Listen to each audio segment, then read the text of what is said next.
প্রথম এখানে যদি আমরা টেবিলটা বানাতে চাই, টেবিল বানাতে হলে আপনাকে রো এবং কলাম লাগবে, কিছু জিনিস মার্জ করতে হবে, যেমন এখানে দুইটা কলামকে মার্জ করা হয়েছে, তাই না? এরকম কিছু জিনিস জানলে আপনার ট্যাগস গুলা তো আমরা লিখতে জানি। এখানে যদি টেবিল মেনটেন করে না করে অনেক সময় দেখবেন লেখাগুলো কি হয়, মানে এখানে একদম স্ট্রেট থাকে না, তাই না? এদিকে এদিকে বাঁকা বাঁকা হয়ে যায়, কারণ আমরা টেবিল লাগাতে আমাকে ট্যাক্স আকারে লিখতে হয়, তাই না? ট্যাক্স আকারে সে হয়তো লিখছে একটাকে এখানে লিখে এটাকে কপি করে করে বসাইছে, সে কারণে হয়তো কি এখানে পারফেক্টলি এগুলা সাইজে আসছে, মানে এডিট করছে আর কি। তো আমরা এই টেবিল গুলা কিভাবে বানাবো, এটার জন্য আমাদের এখানে অপশন আছে, দেখেন আমাদের টেবিল স্টাইল, ঠিক আছে? আগে স্টাইলটা ক্রিয়েট করতে হবে, আর কমান্ড হচ্ছে এখানে যে টেবিল, ঠিক আছে?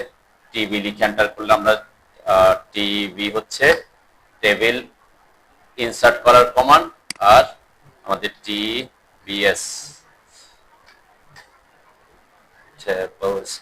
টেবিল স্টাইল এরিয়া কি আমরা এখান থেকে দেখি, টেবিল স্টাইল এরিয়া মনে নেই আমাদের। এখানে ক্লিক করবেন, অথবা ফরম্যাট ট্যাবে এখানেও টেবিল স্টাইলের অপশনটা আছে। আমি টেবিল স্টাইল নিয়ে একটু আলোচনা করে যাই আর কি।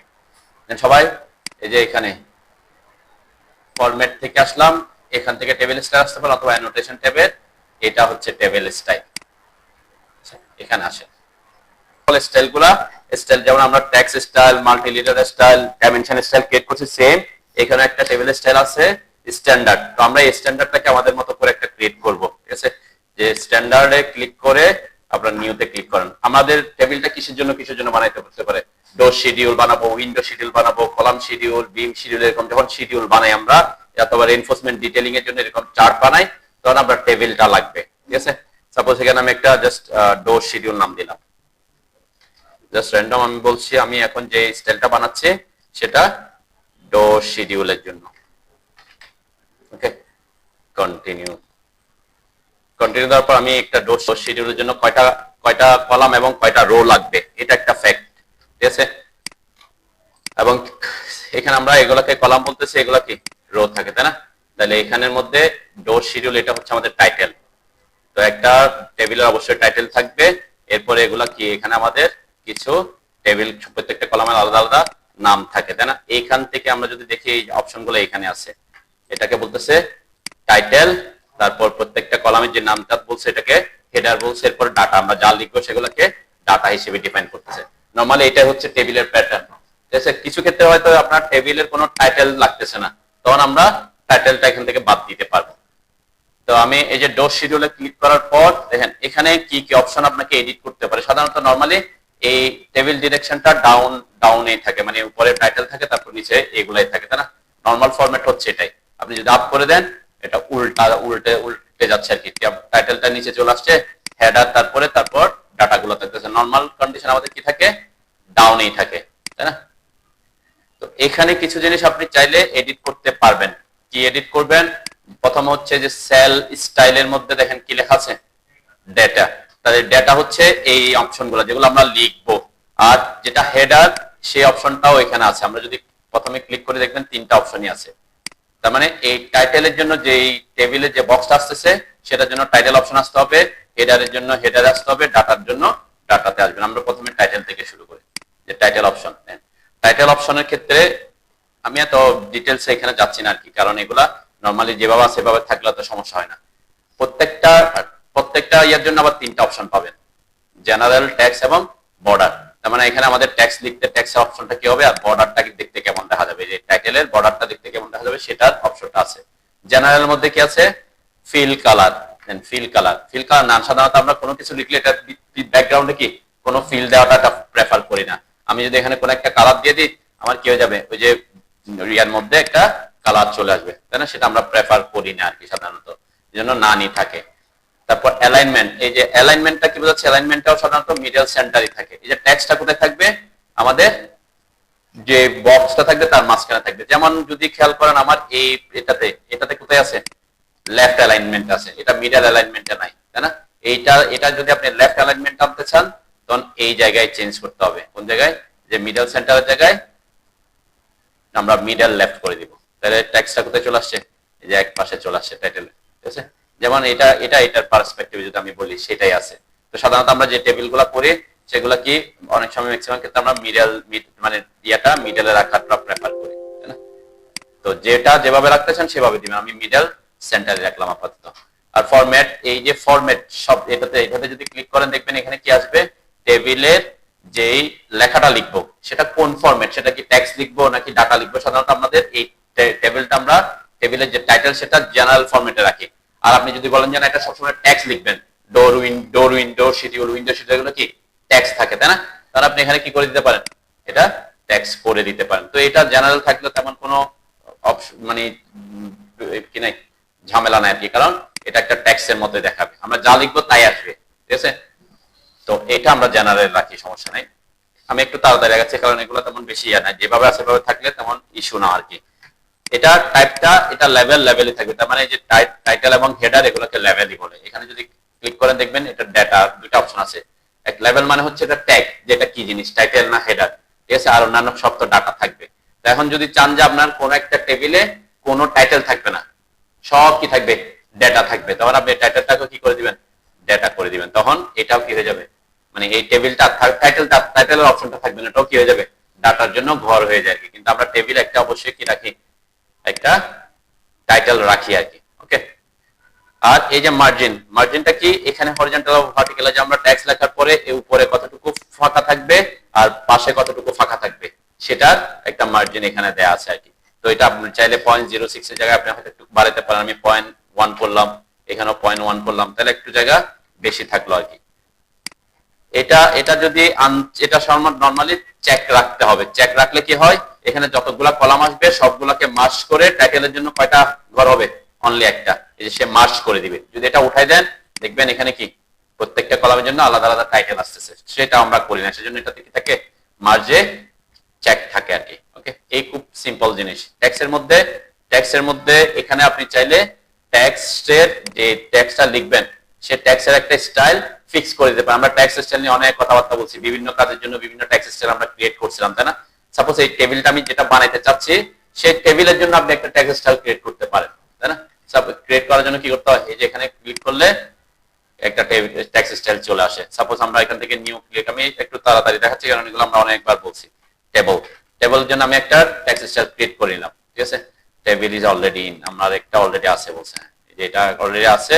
তাহলে এটাতে যা যা করার দরকার আপনি এখানে করে দিতে পারেন। যেমন আমি কি বলেছি, টেবিলের জন্য কি টাইমস নিউ রোমান, এটা বোল্ড আসবে, লেখাগুলো একটু বোল্ড হয়ে আসবে। আপনি যদি বোল্ড না চান তাহলে এটাকে রেগুলার করে দিবেন। হাইট, যেমন ট্যাক্সের হাইট কত হবে সেটা আমরা ফিক্স করে দিচ্ছি এখানে, মানে ওই টেবিলের হাইটটা কি করে দিচ্ছি, ট্যাক্স হাইটটা ফিক্স করে দিচ্ছি। যদি ফিক্স না করেন, যদি এখানে ফিক্স না করেন, সুবিধা কি, এখানে যদি জিরো রাখি ওই জায়গায় গিয়ে আমি কি চেঞ্জ করতে পারবো। যেমন জিরো রাখলাম, আমি বলছিলাম এখানে জিরো রাখলে একটা সুবিধা হয় কি, আমরা যখন কোথায় আসবো, এখানে আসবো, এই যে যখন এখানে ট্যাক্সের সেলের এখানে টেবিল, আমি একটু চেঞ্জ করে আবার টেবিল দিলাম, এখানে আমরা চেঞ্জ করতে পারতেছি।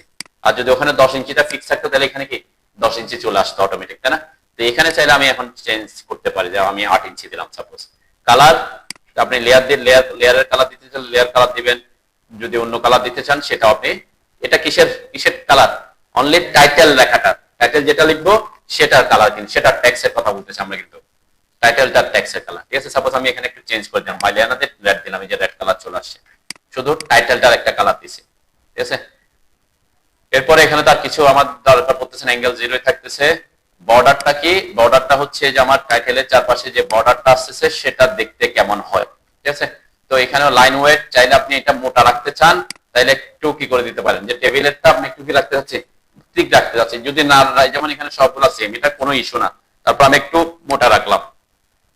লাইন টাইপ সাধারণত আমরা কি রাখি, এখানে কন্টিনিউয়াস থাকে। টেবিলের ক্ষেত্রে আমরা কি রাখি না, ডটেড রাখি না। আর যদি আপনি টেবিলের জন্য একটা লেয়ার ক্রিয়েট করে রাখেন তাহলে এখানে বাই লেয়ার রাখবেন। টেবিলের জন্য যদি লেয়ার ক্রিয়েট করে, আমরা বলছিলাম সবগুলো টেবিল লেয়ার মেইনটেইন করে কাজ করতে, তাহলে তখন আপনি কি করবেন, টেবিলের জন্য লেয়ার ক্রিয়েট করছেন, ওখানে লাইন টাইপটা কি রাখবেন, কন্টিনিউয়াস রাখবেন, তাহলে এখানে বাই লেয়ার করে রাখবেন। কালারটাও ঠিক, আপনি এখানে যে বর্ডারের কালার, কিন্তু এটা এখন যে কালার কথা বলতেছে এটা কিসের, বর্ডার। আগেরটা ছিল ট্যাক্সের কালার, এখন হচ্ছে বর্ডার কালার, এই যে লাইন যেটা আসতেছে, ঠিক আছে? এইটার কালারও আপনি চাইলে অন্য কালার দিতে পারেন। যেমন আমি ট্যাক্স দিছি রেড, এটা সাপোজ দিতে চাচ্ছি ব্লু, ওকে? এরপরে এখানে একটা অপশন আছে ডাবল লাইনের। এই ডাবল লাইনটা কি, আমার এই যে চারপাশে যে একটা বর্ডার আসছে এটার একটা লাইন আসছে, তাই না? এখন আপনি যদি এটাতে চেক করে দেন তাহলে ওই জায়গায় দুইটা লাইন আসবে আর কি, যখন আমরা ট্যাক্স লিখবো, ঠিক আছে? এবং এই ডাবল লাইনের একটা লাইন থেকে আরেকটা লাইনের স্পেসিং কত হবে সেটা আপনি এখানে দিতে হবে। সাপোজ এখানে আমি দিলাম 0.1 ইঞ্চি, মানে একটা লাইন দুইটা লাইন যেহেতু আসবে ওই বক্সে, তাহলে এখানে একটা স্পেসিং দিয়ে দিলাম। ওকে, আর এখানে তো আমরা সাধারণত এটাই রাখি, তাই না, যে আমার চারপাশে আসবে। যখনই আমি এখানে ক্লিক করছি দেখেন আমার এইখানকার যা যা এডিট করছি সব এখানে অ্যাপ্লাই হয়েছে। কালার ব্লু কালার আসছে, আমরা যখন বসাবো তখন দেখবো এখানে দুইটা লাইন দেখা যাচ্ছে, যেহেতু ডাবল লাইনে চেক মার্ক করছি। ঠিক আছে, এটা হচ্ছে এখন এই তিনটা অপশনই আমাদের কি থাকবে টাইটেলের জন্য। ঠিক সেম দেখবেন আপনি যখন হেডার আসবেন, হেডারের জন্য তিনটাই অপশন, মানে সেম যেহেতু টেবিলের অপশন গুলো, তাই না। এখানেও আপনি যে যে সবগুলা ফিল কালার নান মিডল সেন্টার রাখতে পারে, লেখাটা যদি আমরা সেন্টারে রাখতে চাই, এখানে ফরম্যাটটা আমরা জেনারেল রাখতে পারি, সমস্যা নেই। এটাও লেভেল থাকবে। এখানে আমার 0.06 দিছিলাম, 0.1 দিছিলাম, তাই না, এখানে আমি 0.1 করে দিচ্ছি এগুলো। আর এটা অবশ্যই মার্কস থাকবে না, তাই না, কারণ প্রত্যেকটা কলামের জন্য আলাদা আলাদা কি আসবে, হেডার আসবে, তাই না, আলাদা আলাদা হেডার আসবে। আমরা যদি এখানে দেখি এই যে এটা আইডি, তারপর এটা width and height, type, materials, তাই না, এটা আলাদা আলাদা কি আসে নাম আসবে, সেজন্য এটা মার্কস থাকবে না। অবশ্যই এটা আনমার্জি থাকে, মানে যখন আপনার ক্রিয়েটর থাকে তখন আনমার্জি থাকে। ঠিক সেম ট্যাক্সের ব্যাপারেও সেম কথাবার্তা, যে আমরা এখানেও যদি টেবিল দিয়ে দিতাম, কোথায় টেবিল, তাই না, টেবিল দিয়ে দিতে পারতেছি আমি এখানে। সাপোজ ওই যে ওখানে বলছিলাম আমরা ট্যাক্সের ইয়ার জন্য হেডারের জন্য কত দিছিলাম, মানে টাইটেলের জন্য 8 ইঞ্চি না 10 ইঞ্চি, তাই না। এখন আপনি চাচ্ছেন টাইটেলটা 8 ইঞ্চি থাকবে, হেডার গুলা একটু কম থাকবে, ঠিক মানে এই যে ইয়ার হাইট, তাই সেটা আমরা করতে পারতেছি। যেহেতু আমি কি করি নাই, 0 করে আসছি, তাই না, আমি এখানে 6 দিতে পারতেছি। টেক্সট কালার সেম, আপনি আপনার পছন্দ মতো দিতে পারেন, আর লেয়ার মেইনটেইন করলে লেয়ারের কালার দিতে পারেন। এখানে আমি এটা জাস্ট চেঞ্জ করার জন্য ব্লু দিলাম আর কি, একটু ডিফারেন্সটা দেখতেছি আমি। ঠিক আছে, আপনারা সাধারণত এগুলো আমরা এত টেক্সট এত চেঞ্জ করি না, তারপর আমি একটা চেঞ্জ করে দেখাচ্ছি যে কি চেঞ্জ হলে কিউটাই হচ্ছে। আর বর্ডার ব্যাপার তো আমাদের তেমন কিছু চেঞ্জ করতে হচ্ছে না। লাইন ওয়েটটাও যদি যে লেয়ার মেইনটেইন করেন তাহলে বাই লেয়ার রাখবেন, এটাও লাইন টাইপটা বাই লেয়ার রাখবেন। আর কালার আপনি যদি কালার দিতে চান, এটা বর্ডারের কালার, ঠিক আছে, তাহলে বর্ডার মানে হেডার গুলার বর্ডার। এখানে যদি আমি ওটাতে ব্লু দিছি, এখানে আমি অন্য একটা কালার দিতে যাচ্ছি, সাপোজ গ্রিন দিলাম, জাস্ট চেঞ্জ করার জন্য। এখানে যখন ক্লিক করব এটা যে এখানে অ্যাপ্লাই হচ্ছে, তাই না, যে গ্রিন মানে এটাতে একটা কালার, এটাতে একটা কালার দেখা যাচ্ছে। সেম ভাবে আপনাকে কোথায় চেঞ্জ করতে হবে, যদি ডাটার অপশনে যদি কিছু চেঞ্জ করতে চান এখানে এসে চেঞ্জ করতে হবে। প্রথমে আমি বর্ডার থেকে যাই, আমরা অবশ্যই বলছি বাই লেয়ার করে দিব, বাই লেয়ার করে দিব, লেয়ার মেইনটেইন করলে কালার যদি আমি এখন অন্য কিছু দিতে চাই আমি সেটা দিচ্ছি, আমি এখানে বাই লেয়ার রাখলাম, তাহলে ইয়েলো কালারটা আসবে আর কি। এখানে আমরা ডাবল লাইন চাচ্ছি না, এটা আনচেক থাকবে। ওকে, এখানে যখন ক্লিক করব এটা তো যা যা ছিল তাই আছে। ট্যাক্সের ক্ষেত্রেও সেম কথা, আমি যদি 6 ইঞ্চি রাখতে চাই 6 ইঞ্চি রাখলাম। এখানে যদি টেবিলটা আমি ফিক্স করে দিতে চাই, টেবিল স্টাইলটাকে মেইনটেইন করবে, টেবিল কই টেবিল, তাই না, একই স্টাইল মেইনটেইন করবে কিন্তু 6 ইঞ্চি দিছি। আর বাই ট্যাক্সের কালার এই কালারটা যদি আমি অন্য কালার দিতে চাই সেটা আমরা দিতে পারতেছি, তাই না, যে ম্যাজেন্টা কালার হয়ে যাচ্ছে। সেম জিনিস, তিনটাতে সেম জিনিস চেঞ্জ করতে হচ্ছে, এখানে তেমন বেশি ডিফারেন্স কিছু নাই আর কি। ফিল কালার আমরা নাম রাখতেছি টপ সেন্টার। এই যে টপ সেন্টার, এটা হচ্ছে টপ সেন্টার বলতেই বোঝাচ্ছে কি, একটা বক্স থাকবে, এই বক্সের লেখাটা টপে থাকবে এবং মাঝখানে থাকবে কিন্তু উপরের দিকে লেখা থাকবে, তাই না। আমরা যদি একটা ঘরের মাঝখানে লিখতে চাই তখন হবে কি, অবশ্যই টপ সেন্টার না, এটা কি হবে মিডল সেন্টার, তাই না। তাহলে কি হবে, বক্সের ঠিক মাঝখানে লেখাটা আসবে, ঠিক আছে। এই যে এই হচ্ছে কথাবার্তা আর কি। আর এখানে আমরা যেটা শুধু এটার কথা বলছি, জেনারেল থাকলে তেমন কোনো ইস্যু নেই। এখানে ডাটা থাকবে, এই যে ঘরগুলো আমি বলছিলাম 0.06 এর জায়গায় আমি 0.1 দিয়েছিলাম, এটাতে 0.1 দিচ্ছি, সবগুলো আমি সেম রাখলাম। এটা অবশ্যই মার্কস থাকবে না, তাই না, আনচেক থাকবে। তাহলে কি হবে, সবগুলোর জন্য আলাদাই আসবে। এই হচ্ছে মোটামুটি স্টাইলের ক্ষেত্রে আপনার কি অপশন। আমি ওকে দিলাম, এখন এটাকে সেট কারেন্ট করলাম, খুব সিম্পল জিনিস। এখানে জাস্ট সেট কারেন্ট করে দিছি, ক্লোজ। আমি যদি এখন টেবিল এখানে বসাইতে চাই, একটু খেয়াল করেন, এই ক্ষেত্রে কিছু অপশন আছে। সাপোজ আমি এখানে টেবিল স্টাইলটা বসাবো, তাহলে টেবিলে ক্লিক করতেছি আমি, টিভি, এটা শর্টকাট ছিল কি টিভি। এখানে টেবিল আপনারাও করেন, একটু দেখেন, এখানে কিছু জিনিস দেখতে হবে। সবাই টেবিল ইনসার্ট টেবিলে ঢুকেন, টিভি লিখে এন্টার করেন। আমাদের স্টাইল যাই থাকুক, স্ট্যান্ডার্ড থাকলেও সমস্যা নেই, তাই না, স্ট্যান্ডার্ড অনুযায়ী বসবে আর কি। কিন্তু ইনসার্ট করার জন্য ব্যাপারটা একটু বুঝতে হবে, করলে হবে যেটা অ্যানোটেশন টেবিল, এটা হচ্ছে টেবিল কমান্ডের শর্টকাট, মানে টেবিল কমান্ডার আর কি। এটাতে ক্লিক করলে টেবিল কমান্ডে ঢুকবে, ঠিক আছে। তো আমরা যদি খেয়াল করি, এখন আমি যে ইনসার্ট টেবিল করতেছি, ওই যে আমি যে স্টাইলটা ক্রিয়েট করছি সেটাকে সেট কারেন্ট করে দিয়ে আসছি, সেজন্য এখানে এই নামটা চলে আসছে, তাই না। এখান থেকে আপনি চেঞ্জ করতে পারেন, যদি কোনো সাপোজ আপনার ডো শিডিউল, উইন্ডো শিডিউল, এগুলো একাধিক কি বানাইছেন, একাধিক আপনার টেবিল স্টাইল বানানো আছে, তখন আপনি এখানে ক্লিক করে আপনার স্টাইলটা চেঞ্জ করতে পারবেন। ঠিক আছে, আমি স্ট্যান্ডার্ড করে দিলে এখন স্ট্যান্ডার্ড অপশনে চলে আসবে। আমি ডোর শিডিউল যেহেতু ডোর শিডিউলে রাখলাম। ঠিক আছে, স্টার্ট ফ্রম এমটি, তো এটাই সাধারণত আমরা করে থাকি। আমরা চাইলে কোনো একটা এক্সেল ফাইলের সাথে অটোক্যাডের লিংক করতে পারি, তো আমি ওইদিকে যাচ্ছি না, সাধারণত আমরা এটা করি না। মানে আপনি অটো এক্সেলে যখন চেঞ্জ করবেন অটোমেটিক এখানে কি হয়ে যাবে, চেঞ্জ হয়ে যায় আর কি। সো এটা সাধারণত করি না, এটা আরো ঝামেলার ব্যাপার।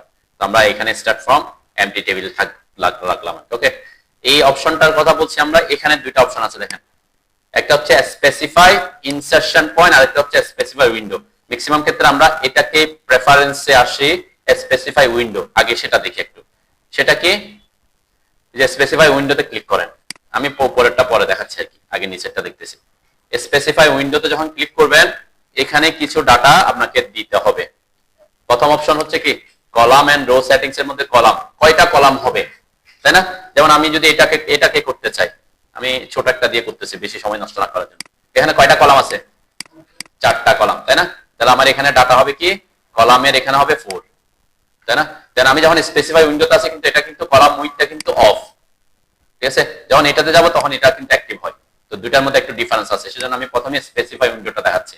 ঠিক আছে, তাহলে এখানে স্পেসিফাই উইন্ডোতে যখন করতেছি, তাহলে কলাম নাম্বার অফ কলাম আমরা এখানে ইনসার্ট করে দিচ্ছি। ঠিক আছে, যদি জানা থাকে, যদি আরো বেশি লাগে তখন আমরা পরে অ্যাড করতে পারবো, এটা আদার কেস।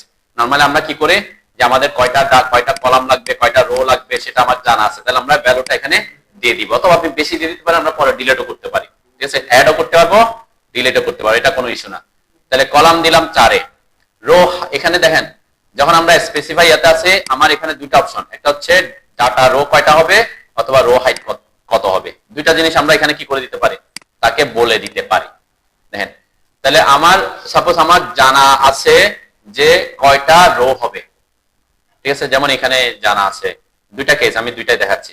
এটাতে ক্লিক করে আমি এটা দিতে পারি, অথবা এটাতে ক্লিক করে এটা দিতে পারি। ঠিক আছে, আমরা যখন স্পেসিফাই উইন্ডোতে আছে, এটাতেও চেক করতে পারতেছি, এটাতেও চেক করতে পারতেছি, তাই না? যে কোনো একটাকে আমরা কি করতে পারতেছি, ভ্যালু দিতে পারতেছি। ঠিক আছে, আমরা প্রথমে কলাম এবং ডাটা রো, এই দুইটা জিনিস দিয়ে বুঝাই, কলামের নাম্বার আর এখানে ডাটার রো নাম্বার। তাহলে রো কয়টা আছে এখানে, ডাটা রো, এখানে কি কিসের কথা বলছে, ডেটা রো। ডেটা কয়টা, 3টা, 2টা, 3টা, 4টা, 5টা ডেটা হবে, তাই না? এগুলা হচ্ছে, এটা হচ্ছে টেক্সট, টাইটেল, এটা হচ্ছে হেডার, তাই না? তাহলে ডেটা হচ্ছে আমার কয়টা, 5টা। ওকে, আমরা 5টা দিলাম, এখানে ডেটা রো দিলাম 5। আমি এই জিনিসটা পরে বোঝাচ্ছি। ঠিক আছে, তো সাধারণত আমরা এই দুইটা জিনিস করে থাকি। এখন রো হাইটটা দিয়ে কি করব অথবা কলাম উইথ দিয়ে কি করব সেটা পরে। এর মধ্যে এখানে খেয়াল করেন, নরমালি এই জিনিসটা আমাদের চেঞ্জ করতে হয় না। কেন চেঞ্জ করতে হয় না, যে first row cell style title থাকবে, যে উপরে টাইটেল থাকবে, তারপর হেডার থাকবে, তারপর বাকিগুলো ডেটা থাকবে, এই 3টা অপশনই থাকে। এখানে যদি কেউ টাইটেলের জায়গায় এখানে ডেটা করে দেন, এখানেও ডেটা করে দিচ্ছেন, তাহলে কি হয়ে গেছে, আমার কোনো টাইটেলও থাকতেছে না, কোনো হেডারও থাকতেছে না। ঠিক আছে, অথবা আপনি এটাকে হেডার করতে পারেন যে আমার কোনো টাইটেল নেই, এরকম থাকতে পারে, কোন একটা বানাইছেন কোনো টাইটেল নাই, জাস্ট কি কি জিনিস আর ডেটা আছে, তখন আপনি এই উপরেরটা হেডার করে বাকিগুলা ডেটা করে দিতে পারেন। আমাদের সেটা না, আমাদের টাইটেলও থাকবে, হেডারও থাকবে। যেহেতু আমাদের এখানে কি আছে, এই যে এটাতে ডোর শিডিউল হচ্ছে টাইটেল, এটা হচ্ছে কি হেডার। এই কয়েকটা ইনফরমেশন দেওয়ার পর যখন ওকে করবেন, আমি কোনটাতে আছি, স্পেসিফাই উইন্ডোতে। এই জিনিসটা আমরা কেন করি দেখেন, আমি যখন ওকে করলাম, এখন আমাকে চাচ্ছে স্পেসিফাই ফার্স্ট কর্নার। তার মানে আমরা যেখানে অ্যাকচুয়ালি মানে এই টেবিলটা ইনসার্ট করতে চাচ্ছি, সাপোজ আমি এখানে কতটুকু জায়গার মধ্যে ইনসার্ট করতে চাচ্ছি, সেই জায়গায় আমি এখানে জাস্ট একটা ক্লিক করব, আমি যতটুকু জায়গা তাকে বলে দিব, সে অতটুকু জায়গার মধ্যে কি টেবিলটা সেট হয়ে যাবে। ওই যে কয়টা কলাম দিছিলাম, 4টা কলাম আর 5টা রো, তাই না? সেই অনুযায়ী এই যে আমি ফার্স্ট ক্লিক করে যতটুকু জায়গা তাকে বলতেছি, ততটুকু জায়গা সে নিচ্ছে। তার মানে কি এখানে কলামের উইথ কত এবং রোর হাইট কত সেটা ব্যাপার না। ব্যাপারটা এখন এই যে রোর হাইটটা সে কিভাবে মেনটেন করতেছে। আমি যখন এদিকে যাচ্ছি দেখেন, কলামের উইথ তো বাড়তেছে, আবার এদিকে যখন যাচ্ছি রোর উইথ তো কি বাড়তেছে। কেন, ওই যে যতটুকু জায়গা তাকে বলে দিচ্ছি, অতটুকু জায়গাকে সে ভাগ করে দিচ্ছে সমান সমান ভাগে। ঠিক আছে, তো এটা কখন করে আমরা তখনই করি যে আমরা যদি জানি যে আমার একটা জায়গা এখানে আমি রাখছি, এই যেমন এখানে আমাদের জায়গাটা এরকম একটা বক্স, এরকম একটা জায়গা রাখছি, তাই না? এটা কিন্তু টাইটেলের ভিতরে, তাহলে প্ল্যানের পাশে একটা জায়গা আমরা রাখছি যে এই জায়গাটা থেকে আমরা কি টেবিলটা বসাবো, তখন আমরা এই প্রসেসটা ফলো করি। স্পেসিফাই এখানে কলাম ছিল কয়টা, 4টা, এটা ছিল 5টা।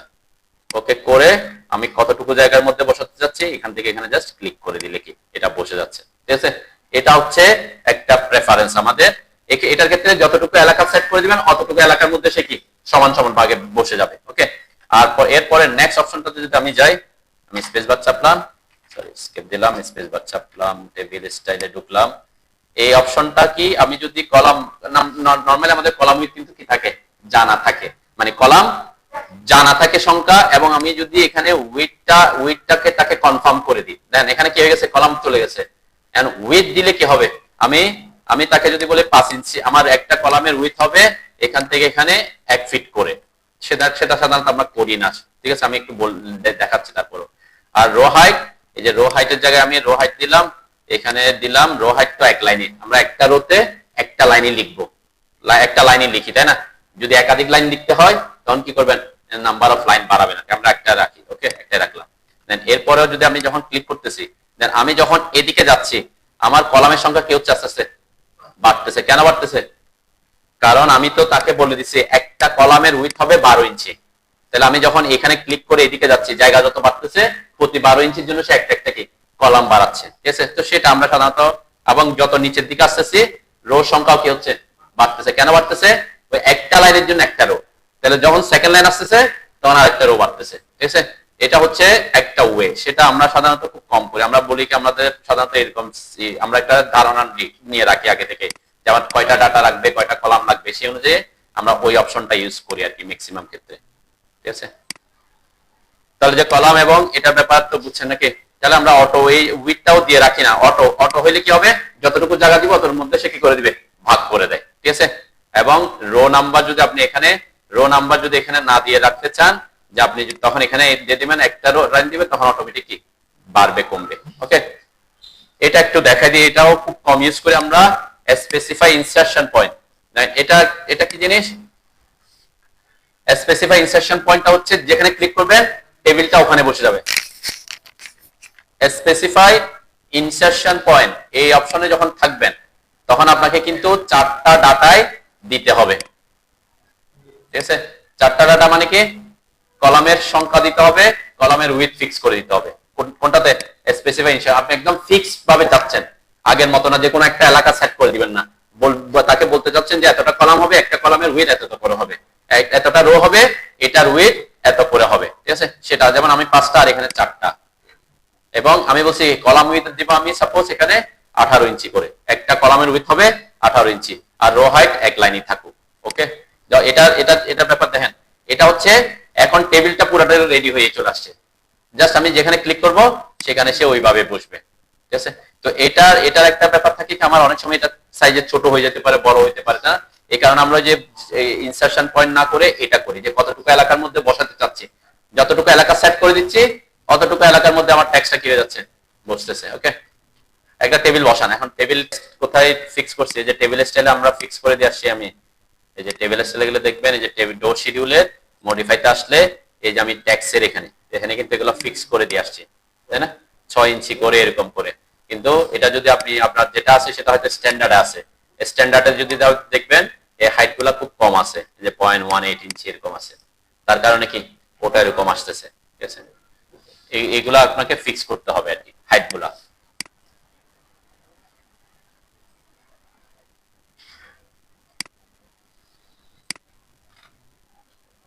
টাইটেলে 2টা লাইন দিছিলাম মনে আছে, 2টা লাইন আমার কিন্তু এখানে হয়তো বোঝা যাচ্ছে না, একটু জুম করলে এটা বোঝা যাবে, যেহেতু আমি যে কম দিছি স্পেসিংটা, সেজন্য লাইনটা অ্যাকচুয়ালি সিঙ্গেল লাইনই দিই আমরা, তো এটা কোনো ইস্যু না আর কি। যে আমি 2টা লাইন দিয়েছিলাম ওখানে স্টাইলে, অবশ্যই টেবিল স্টাইল ক্রিয়েট করতে হবে, টেবিল স্টাইল ক্রিয়েট না করলে আপনার সাইজগুলো কি হবে না, ঠিকঠাক মতো আসবে না আর কি। আচ্ছা, এখানে আমি একটু দেখা দিই কি কি এডিট করতে হতে পারে, খুব সিম্পলি আমি দেখাচ্ছি। যখন এডিট করতে হবে এখানে 2টা জিনিস করতে হবে, একটা হচ্ছে টেবিলকে আপনাকে এডিট করতে হতে পারে, একটা হচ্ছে ট্যাক্স লিখতে হতে পারে। ঠিক আছে, যখন আপনি ট্যাক্স লিখতে চাইবেন, যেখানে ট্যাক্স লিখতে চান সেখানে ডাবল ক্লিক করতে হবে। কি করতে হবে, ডাবল ক্লিক করতে হবে, ওই ঘরের মধ্যে ডাবল ক্লিক করতে হবে।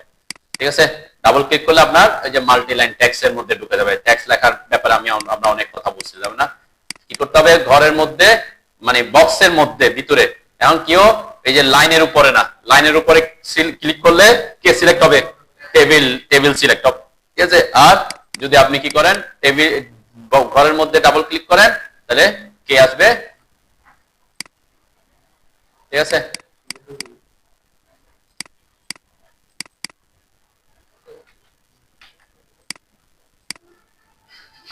আচ্ছা, যখন আমরা টেক্সট তো লিখতে পারবো, আমরা জাস্ট টেক্সট করার জন্য আপনি বলছে ডাবল ক্লিক করলে আপনি যেভাবে টেক্সট লিখবেন সেভাবে লিখি। আমরা যদি এখানে ডি ডাবল ওয়ার ডোর CHEDULE শিডিউল, ডোর শিডিউল লিখলাম, এরপর আমি যখন এন্টার দিব পরের ঘরে আসবে, আবার এন্টার দিবেন, এন্টার মানে এটা ইয়ার মতো ওয়ার্ডের মতোই, তাই না।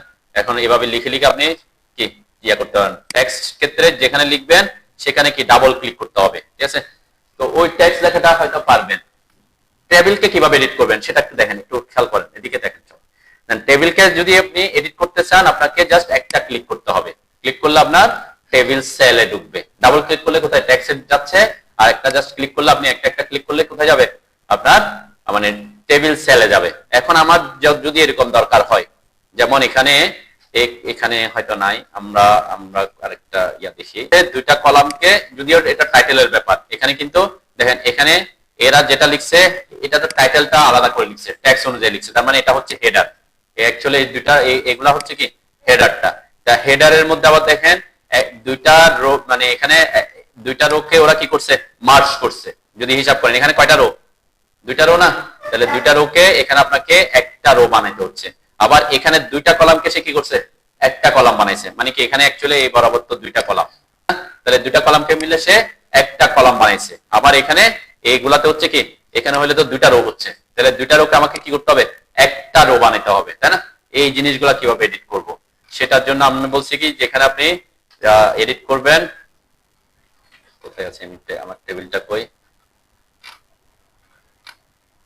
এখানে বসেছিলেন, আপনি যাদেরকে এডিট করতে চান, মার্জ করতে চান, সাপোজ আমি চাচ্ছি এই দুইটা রোকে, দুইটা কলামকে একটা রো বানাবো, তখন কি করবেন, এইভাবে দুইটাকে সিলেক্ট করবেন, ড্র্যাগ করে দুইটাকে সিলেক্ট করলাম, সিলেক্ট করলে দেখবেন এখানে অপশন আসবে, মার্জের অপশন, মার্জ লেখা আছে না, এই যে মার্জ, ঠিক আছে, মার্জ সেল। আপনার এখানে আবার কিছু অপশন আছে দেখেন, merge all, merge by row, merge by column. আমরা এখানে মার্জ অল দিলে তেমন কোনো ইস্যু হবে না, কেন, কারণ দুইটা, আমি যদি অলও দিই তাহলে কি ওই, কারণ দুইটা মানে তো এখানে যাদেরকে সিলেক্ট করবেন, ঠিক আছে।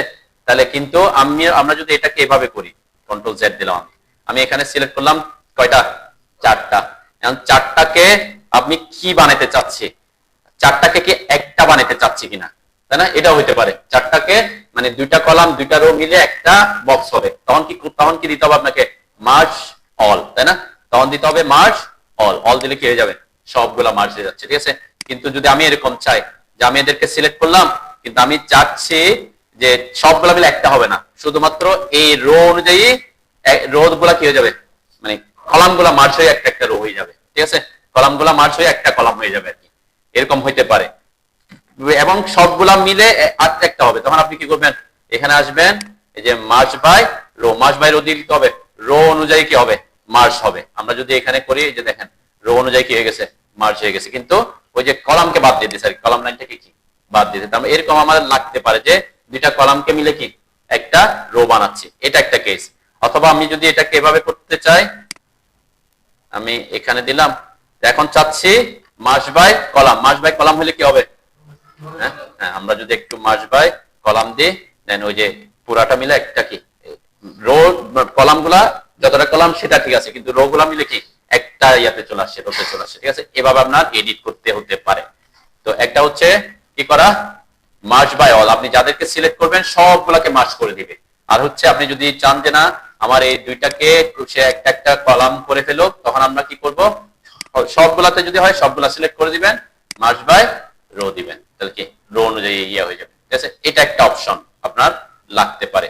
আর কি অপশন লাগতে পারে, আমরা যদি এখানে ক্লিক করে দেখেন, কোনো কারণে যদি আপনার ইনসার্ট করতে হয়, এই যে বললাম আমাদের কলামের সংখ্যা বাড়াতে হচ্ছে, রো সংখ্যা বাড়াতে হচ্ছে, তাই না, তখন এই যে ক্লিক করলে ওই টেবিল সেলে যখন আসবেন এখানে আছে, প্রথম হচ্ছে রো, এরপরে column, insert above, insert above মানে কি উপরে, মানে এখানে তো আমি কোনো কিছু লিখি নাই, আমরা যদি কিছু লিখি তখন এটা বোঝা যাবে। সাপোজ আমি এখানে একটা টেক্সট লিখলাম, ঠিক আছে, এইটাকে সিলেক্ট করলাম, ইনসার্ট অ্যাবভ দিলে কি অ্যাড হবে, রো অ্যাড হবে। দেন আমার এখানে আছে 7টা, টোটাল আছে 7টা, যখন ইনসার্ট দিব এখন হয়ে গেছে 8টা, ওই যে ও আগে ছিল 6 নাম্বার, এখন কি 7 নাম্বার আসছে, উপরে একটা অ্যাড হয়েছে, তাই না? আবার ইনসার্ট ভ্যালু দিলে এটার নিচে আরেকটা অ্যাড হবে, তাই না? এগুলা খুব সিম্পল কথাবার্তা। এটা রো অ্যাড হচ্ছে, তারপর ডিলেট রো দিলে ডিলেট হয়ে যাবে, আমি ডিলেট দিলাম ওটা ডিলেট হয়ে গেছে। সেম ভাবে আপনি কলাম যদি ইনসার্ট করতে চান, যে আমার আরো কলাম লাগতেছে, যে কোনো একটাকে সিলেক্ট করলে হবে। এখানে এই ইয়া না যে কি যেটাকে সিলেক্ট করবে তার ডানে না বামে এটা দিতে হচ্ছে, লেফট না রাইট। আমি চাচ্ছি রাইটে ইনসার্ট করতে, তাহলে ওখানে একটা অটোমেটিক দেখেন এটা টেবিলকে ওই টাইটেলটাকে কি করে ফেলছে, ওটা মার্চ করে ফেলছে অটোমেটিক। ঠিক আছে, এই হচ্ছে মোটামুটি আমাদের কি ইনসার্ট করার অপশন। হ্যাঁ, যেটা সিলেক্ট করবেন তার ডিলিট কলাম, যে ডিলিট যদি আপনি একাধিক করতে চান, একাধিক কলাম কি করতে চান, একাধিক সিলেক্ট করবেন, একাধিক ডিলিট করবেন, যতটা আপনি সিলেক্ট করবেন ততটা কি ডিলিট হয়ে যাবে। কি একটা সিলেক্টেড থাকলে একটা ডিলিট হবে, যেহেতু এটা সিলেকশনের উপর নির্ভর করতেছে ডিলিট এবং ডিলিট কলামটা। আপনি যাদেরকে সিলেক্ট করবেন তারাই ডিলিট হবে। আমি যদি এখানে দুই সবগুলাকে সিলেক্ট করে দিই তাহলে কি হয়ে যাবে, একটা হচ্ছে রো ডিলিট করা, একটা হচ্ছে কি কলাম ডিলিট করা। কাকে ডিলিট করতে চাচ্ছেন সেটা দিতে হবে। ঠিক আছে, এই মোটামুটি আপনাদের হয়তো ইনসার্ট করতে হতে পারে, ডিলিট করতে হতে পারে, অথবা মার্জ করতে হতে পারে। টেবিলের মধ্যে এতটুকুই সাধারণত লাগে আর কি। ওকে, আর হয়তো তেমন কিছু লাগবে না। হ্যাঁ, এখানে কিছু জিনিস অপশন আসতে পারে, যে আপনি কোন একটা কলামকে, সাপোজ অনেক সময় আমরা কি লিখি, যে এখানে এগুলা সবগুলা কি লিখছি 5 ফিট এরকম করে লিখছি না, এগুলা হচ্ছে ট্যাক্স না, এগুলা কি মানে আমরা নাম্বার লিখছি, সংখ্যা লিখছি, তাই না? ট্যাক্স একটা জিনিস, সংখ্যা একটা জিনিস। আপনি যদি টাকা লেখেন তখন এক ধরনের আসবে। তো এই অপশন গুলোর জন্য আপনি এই জিনিসটাকে কাজে লাগাতে পারেন। সাপোজ আমি এগুলাকে সবগুলা কি লিখতে চাচ্ছি, নাম্বার মানে সংখ্যা দিয়ে লিখতে চাচ্ছি, তখন আপনি এই যেগুলাকে লিখতে চাচ্ছেন তাদেরকে ফরম্যাট করে দিতে পারেন ডাটা ফরম্যাটে গিয়ে। দেন আমাদের এখানে আমরা বলছি কি, আমরা এখানে লিখতে চাচ্ছি যে আমাদের নাম্বার হবে হোল নাম্বার, মানে আমরা অনেক সময় আমাদের পার্সেন্টেজ এগুলো লাগে না সাধারণত আমাদের এখানে, তেমন ওই যে আমরা এত ট্যাক্স লিখি না, লিখলে এরকম 5 ফিট 6 ফিট এরকম লিখি। কাস্টমে গেলে আর অপশন আছে, এখানে গিয়ে টাইম নষ্ট করে লাভ নেই। আমরা এখানে দেখেছিলাম আমি, এগুলো তো হোল নাম্বার হবে, যে নাম্বার যখন কোনো কিছু লিখবেন নাম্বার অনুযায়ী লিখবেন কিনা, তাই না? তো সামনে জিরো থাকলে কিন্তু সে আসবে না। আর যদি কোনোটা ট্যাক্স ডেট লিখতে চান তখন এটা সিলেক্ট করতে পারেন। তো আমি এদিকে যাচ্ছি, এগুলো আপনাদের এত বেশি কাজে আসবে না। ঠিক আছে, ইনকেস সব সাধারণত আমরা ট্যাক্স লিখি। আমি যদি এখানে কোনো ট্যাক্স লিখি, একটু দেখি, আমি 6 ফিট এগুলো আমরা লিখতে পারতেছি, তাই না? 6 ফিট, তারপরে 4 ইঞ্চ, যে ট্যাক্সের মতো। এখানে আমাদের জেনারেলে থাকলে আমাদের এখানে তেমন ইস্যু আসে না আর কি। ঠিক আছে, ট্যাক্স লিখতে হতে, আর নর্মাল ট্যাক্স আমরা লিখতেই পারি, তো এই জন্য ওখানে চেঞ্জ জেনারেলে থাকলেও তেমন ইস্যু নাই। পারবেন তো নাকি? আরো অনেক কথাবার্তা বলা যেত, আমি ট্যাক্স নিয়ে মানে টেবিল নিয়ে, আর এই হচ্ছে আমাদের মোটামুটি ইনসার্ট করার অপশন। ওকে, তো দেখবেন প্ল্যান করছিলাম, তাই না? এখন কোন একটা প্রজেক্টে আপনি জায়গা পাইছেন, জায়গা মাপতে গেছেন, জায়গা মাপতে গিয়ে দেখতেছেন এটা আঁকা বাঁকা আছে, থাকতে পারে না? তখন কি করবেন? আমি একটু এগুলো অনেক সময় ফিল্ডে গেলে তখন এই ধরনের প্রবলেমে পড়তে পারে নাকি। আমি একটু একটা এমনি নর্মালি একটা এঁকে নিচ্ছি আর কি, আঁকা বাঁকা জাস্ট মনে করলাম এটা এভাবে বাঁকা থাকবে, এটা এভাবে বাঁকা থাকতে পারে, এখানে সেটা কানেক্টেড থাকলো, আমি জাস্ট এঁকে নিলাম, আমার কাছে কোনো ডাটা নাই সে কারণে। ঠিক আছে, তাহলে এইটা সাপোজ এরকম একটা জায়গায় আপনি গেছেন, ফিল্ড ভিজিটে গেছেন, জায়গা মাপতে হবে, আপনি এজ ইঞ্জিনিয়ার জায়গা এরিয়া বাউন্ডারিটা মাপতে হবে। তাহলে তখন মাপার সময় আপনি 4টা মাপ নিয়ে আসলে হবে। এই 4টা মাপ যদি কেউ নিয়ে চলে আসেন, এখান থেকে এটা, এখান থেকে এটা, এখান থেকে এটা, এখান থেকে এটা, তাহলে আপনি এই জায়গাটা অটোকে আঁকতে পারবেন না। এটা কতটুকু আছে আমি একটু মাপটা দেখাই। আমরা এখান থেকে কোনাকুনি রাখি, আমরা এখান থেকে এটা মাপ হচ্ছে এটা, এখান থেকে এটার মাপ পাচ্ছি আমি এটা কিভাবে ড্র করবেন সেটা একটু লাগবে, যে কোনাকুনি, অথবা এরকম 4টা না আরো বেশি কোনা থাকলে তখন কি করবেন?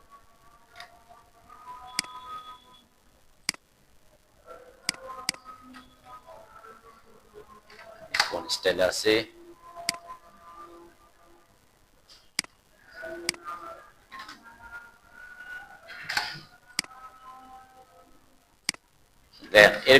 এরকম একটা জায়গা আপনি আছে সাইডে গিয়ে পাইছেন যে এরকম, এখানে মেপে পাচ্ছেন 58 ফিট 5 ইঞ্চি, এদিকে মেপে পাচ্ছেন 56 ফিট 7.5 ইঞ্চি, এখানে পাইছেন 67 ফিট এত ইঞ্চি 7.5, যাই হোক, মানে ইঞ্চিগুলো আমি ইয়া করে বাদ দিলাম। এখন এভাবে এই চারটা ডাটা নিয়ে আসলে আপনি এটা এখানে কি আঁকতে পারবেন না যদি আপনার সার্ভে রিপোর্ট না থাকে। তাহলে এই ধরনের ইরেগুলার শেপের ক্ষেত্রে আপনার প্রথম যে কাজটা হবে, এরকম চারটা বাহুর মান তো নিবেন, সাথে সাথে আপনাকে নিতে হবে কোণাকুণি কত আছে সেটা। এখানে এই কোণা থেকে এই কোণায় কত আছে এই ডাইমেনশনটাও কি আপনাকে ওখানে কালেক্ট করতে হবে, ঠিক আছে। এবং এই কোণা থেকে এই কোণার মাপ কত আছে সেটা আপনাকে কালেক্ট করতে হবে, ঠিক আছে। তাহলে এটা হচ্ছে ফার্স্ট যখন আপনি প্রজেক্টে যাবেন চারটা কোণা মানে যেভাবে আছে সেভাবে মাপবেনই, সাথে এই কোণা থেকে কোণা মাপবেন, তখন আমরা কিভাবে আঁকতে পারবো, ঠিক আছে, সেটা একটু দেখাই। এখন সাপোজ আমি প্রথমে এই 58 ফিট 5 ইঞ্চি এটা আঁকতেছি, আগে তো আমি এমনি নরমালি এঁকে বলছি, তাহলে এখন আমাকে অ্যাকচুয়াল মাপ নিয়ে আসছে এটা। এখন এটা আপনি কিভাবে আঁকবেন, আমি লাইন আঁকলাম, প্রথমটা তো অবশ্যই আমরা সোজা আঁকতে হবে, যে ওটা ওখানে বাঁকা আছে সমস্যা নেই, কিন্তু আমরা আঁকতেছি কি লাইনটা অ্যাকচুয়ালি সোজা, এটা সমস্যা নেই, বাঁকাগুলা ওইটার পার্সপেক্টিভে হবে, ঠিক আছে। কারণ এখানে কত ডিগ্রি অ্যাঙ্গেল আছে না আছে এটাকে আমার জানা, ফিল্ডে গিয়ে অ্যাঙ্গেল মাপা মাপা পসিবল না, সেজন্য আমরা কি করি কোণা টু কোণা মাপ নিয়ে আসি, ঠিক আছে। তাহলে প্রথমটা হচ্ছে কত 58 ফিট 5 ইঞ্চ, তাহলে আমি এটাকে আঁকলাম 58 স্ট্রেটে আঁকি সমস্যা নাই, 58 ফিট 5 এন্টার করলাম, ওকে। একটা আমরা আঁকলাম, এখন এটার পার্সপেক্টিভে বাকিগুলো আঁকতে হবে। তাহলে আমি প্রথমে যদি এটাকে আঁকতে চাই এই লাইনটাকে, তাহলে এখান থেকে এটা দূরত্ব কত 56 ফিট 7.5 ইঞ্চি, ঠিক আছে। তাহলে আপনি কি করবেন সার্কেল নেবেন, সার্কেল নিয়ে এই পয়েন্টে ক্লিক করবেন, সার্কেল আমি নিয়ারেস্ট অন আছে নিয়ারেস্ট অফ করে আসি, ওকে। তাহলে এই যে পয়েন্টের সাপেক্ষে মাপটা আছে সেই পয়েন্টের সাপেক্ষে আমি মাপ আঁকতেছি, সার্কেলটা কত ছিল, কত মাপ 56 ফিট 7.5, তাই না। তাহলে 56 ফিট 7.5 এন্টার, ওকে। তাহলে একটা সার্কেল আমরা আঁকলাম, এটা থেকে এটা দূরত্ব। আরেকটা ইনফরমেশন আমি জানি, সেটা হচ্ছে এই কোণা থেকে এটা দূরত্ব কত, তাই না, সেটা কত 97 ফিট 4 ইঞ্চি। দেখেন আমি কোন পয়েন্টটার জন্য আঁকতেছি বুঝতেছেন তো নাকি, এই পয়েন্টটার জন্য আঁকতেছি, এই পয়েন্টটার এখান থেকে দূরত্বটা জানি আর এখান থেকে দূরত্বটা জানি। তাহলে আমরা কি করব, এটার সাপেক্ষে একটা সার্কেল আঁকবো, এটার সাপেক্ষে একটা সার্কেল আঁকবো, তখন ওই দুই পয়েন্ট যেখানে মিলবে ওইটা হচ্ছে ওই পয়েন্টটা, ঠিক আছে। এটা হচ্ছে টেকনিক। তাহলে আমরা কি করব, আবার সার্কেল কমান্ড নিব, কোন পয়েন্টের সাপেক্ষে, এই পয়েন্টের সাপেক্ষে কত ফিট, এই যে কোণাকুণি মাপটা 97 ফিট 4 ইঞ্চি, তাহলে 97 ফিট 4 এন্টার। তাহলে যে পয়েন্ট আমরা পেয়ে গেছি, তাই না। তখন কি করবেন, এখান থেকে লাইন নিয়ে এই পয়েন্টের সাপেক্ষে এইখানে যেখানে ইন্টারসেক্ট করছে দুইটা সার্কেল সেই পয়েন্টে কি করবেন লাইনটা আঁকবেন, ঠিক আছে। এখন যদি আমি একটু দেখাই অ্যাঙ্গেলটা অ্যাকচুয়ালি মিলছে কিনা, আমরা একটু খেয়াল করতে পারি, দেখি মিলে কিনা আমাদের অ্যাঙ্গুলার এটা আর এটার মধ্যে অ্যাঙ্গেলটা কত 100, তো এটার মধ্যে অ্যাঙ্গেল কত সেমই আছে, তাই না, 115 হয়তো এখানে কি 100 সামথিং এদিকে দিক হয়েছে, আমি ক্লিক করার সময় হয়তো কি এদিকে দিক হইতে পারে, অথবা ওই যে আমি নিছি কি হাফ পর্যন্ত, ওখানে প্রিসিশনে কি আরো হয়তো যে আমি তো ক্লিক করে ভ্যালুটা নিছি, এখানে হয়তো কি ভ্যালুটা আরো একটু কি 7.5 থেকে এদিক ওদিক হইতে পারে আর কি, মানে এদিক ওদিক হইতে পারে কি, এটা অ্যাকচুয়ালি 7.5 নাই, হয়তো আমরা যদি কোথায় আসতে পারি প্রাইমারি ইউনিটে এসে প্রিসিশনটা একটু বাড়াই দিই, দেখবেন হয়তো ভ্যালুটা একটু চেঞ্জ হতে পারে, এটা 7.5 আছে, যেটাতে চেঞ্জ আসছে, তাই না।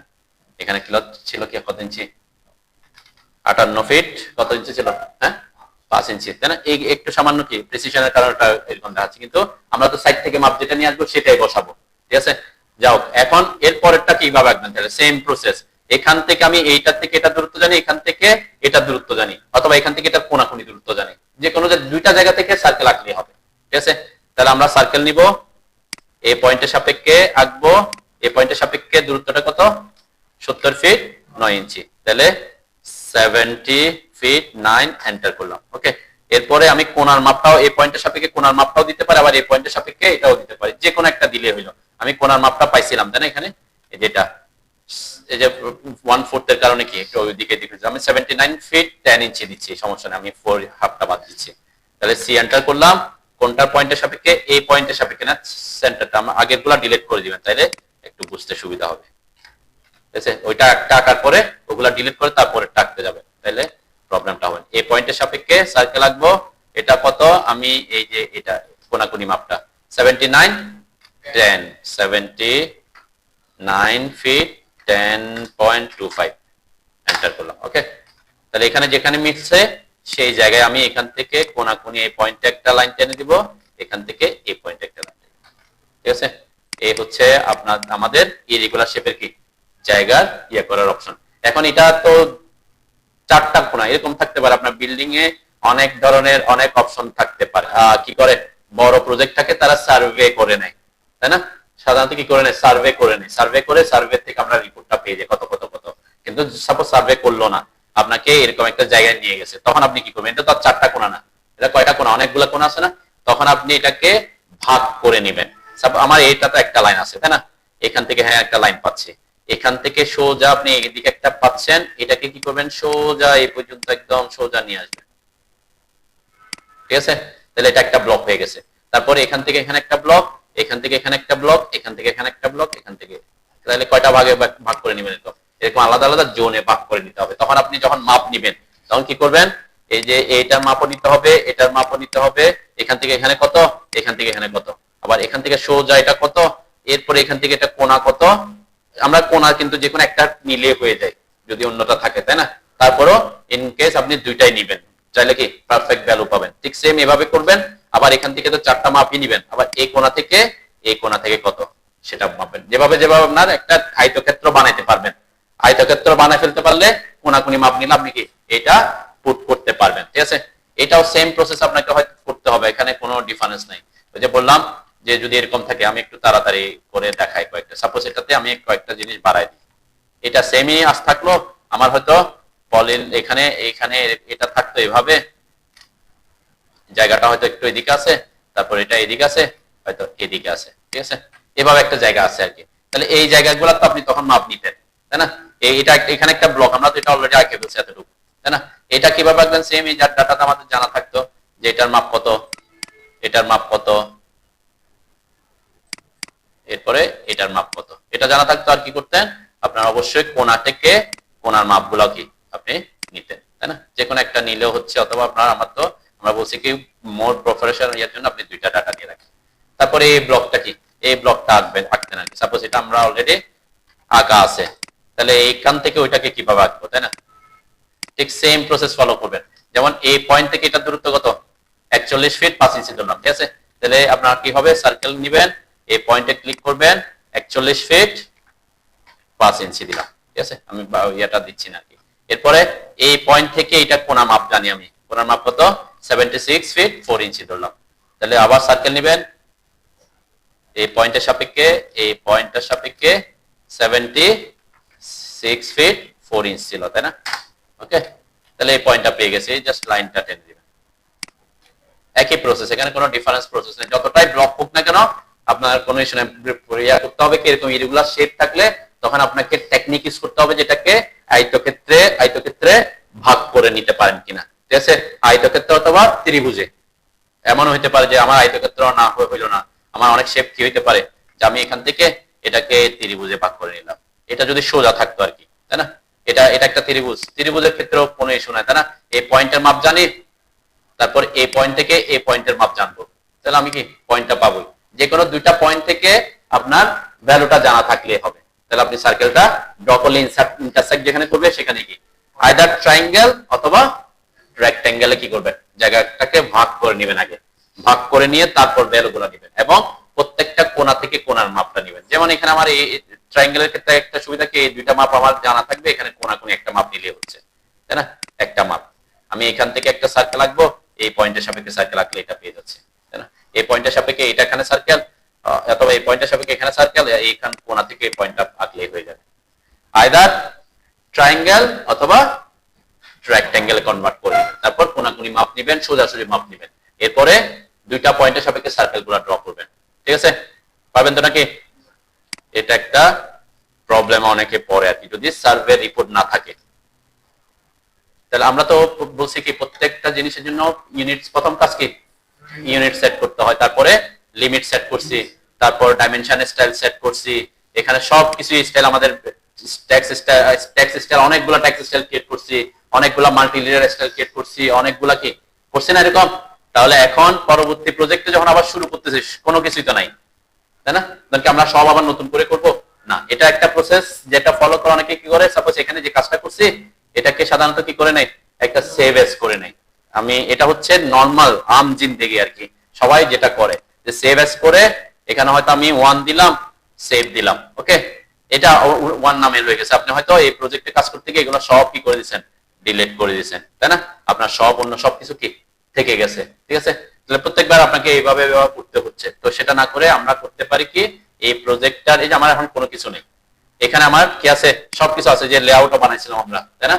এগুলাও থাকতে অনেক কিছু বানাইতে হয়, তাহলে এই জিনিসগুলো আছে। এখন মনে করলাম আমার সব পারফেক্টলি বানানো আছে, এটাকে আমি চাচ্ছি যে যখন নতুন কোনো ফাইল ওপেন করব, ঠিক প্লাস সাইনে ক্লিক করি অথবা স্টার্ট মেনুতে এসে নিউতে ক্লিক করে ঠিক এই 1 নামের যে ইয়েটা আছে সেটাই ওপেন হয়ে যাক, ঠিক আছে? কোনো ড্রয়িং থাকবে না, এটাই কি বারবার এটাই ওপেন হতে থাকো। কোথায় ক্লিক করলে, আমরা এখানে ক্লিক করলে তো সেটা আসবে না, আসতেছে, এখানে ক্লিক করলে তো অন্য ইয়াতেই আসতেছে, এখানেও আসতেছে, সেটা অটোক্যাডের ডিফল্ট টেমপ্লেট থেকে আসতেছে। এখন আমরা কি করব, এই যে 1 নামের যেটা আছে এটাকে আমরা টেমপ্লেট ফাইল বানাবো, ঠিক আছে? টেমপ্লেট ফাইল বানানোর জন্য কি করতে হবে, খুব সিম্পল কেস। আমি এটাকে কি করছিলাম, সেভ এস করছি না? তো এটাকে আমরা কি করব, সেভ এস করব, কিন্তু একটু চেঞ্জ করে দেন। আমি যে ফাইলটাকে টেমপ্লেট ফাইল বানাতে চাচ্ছি অবশ্যই সবগুলো আমার ঠিকঠাক থাকবে। আমার লেয়ার আছে, আমার ডাইমেনশন স্টাইল আছে, টেক্সট স্টাইল আছে, এসটি লিখলে এন্টার করলে দেখবেন অনেকগুলো টেক্সট স্টাইল আছে, ডি লিখে এন্টার করলে দেখবেন অনেক ডাইমেনশন স্টাইল আছে, এগুলা সব কিন্তু থাকবে। এবং লেআউট যে ক্রিয়েট করছি লেআউটও থাকবে, ঠিক আছে? সেটার জন্য কি করবেন, যখন ফাইলটা সেভ করবেন, এই যে ফাইলটা যখন আমি সেভ করব, এখানে এসে সেভ এস দিচ্ছি আমি, ফাইলটা থাকুক সেভ এস দিচ্ছি, সেভ দিলে তো আর সেভে যাবে না, সেভ এস দিব। সেভ এস এ এসে একটা জিনিস শুধু চেঞ্জ করবেন, ড্রয়িং গুলা তো ডিলিট করে দিচ্ছি আগে সেভ এস করে। এখানে এসে আমার এটা আমি দিচ্ছি সাপোজ আমরা ফিট, অথবা আমরা দিলাম এটা আর্কিটেকচারাল, মানে আর্কিটেকচারাল ইউনিট আছে সেটা বোঝানোর জন্য আমি এখানে আর্কিটেকচারাল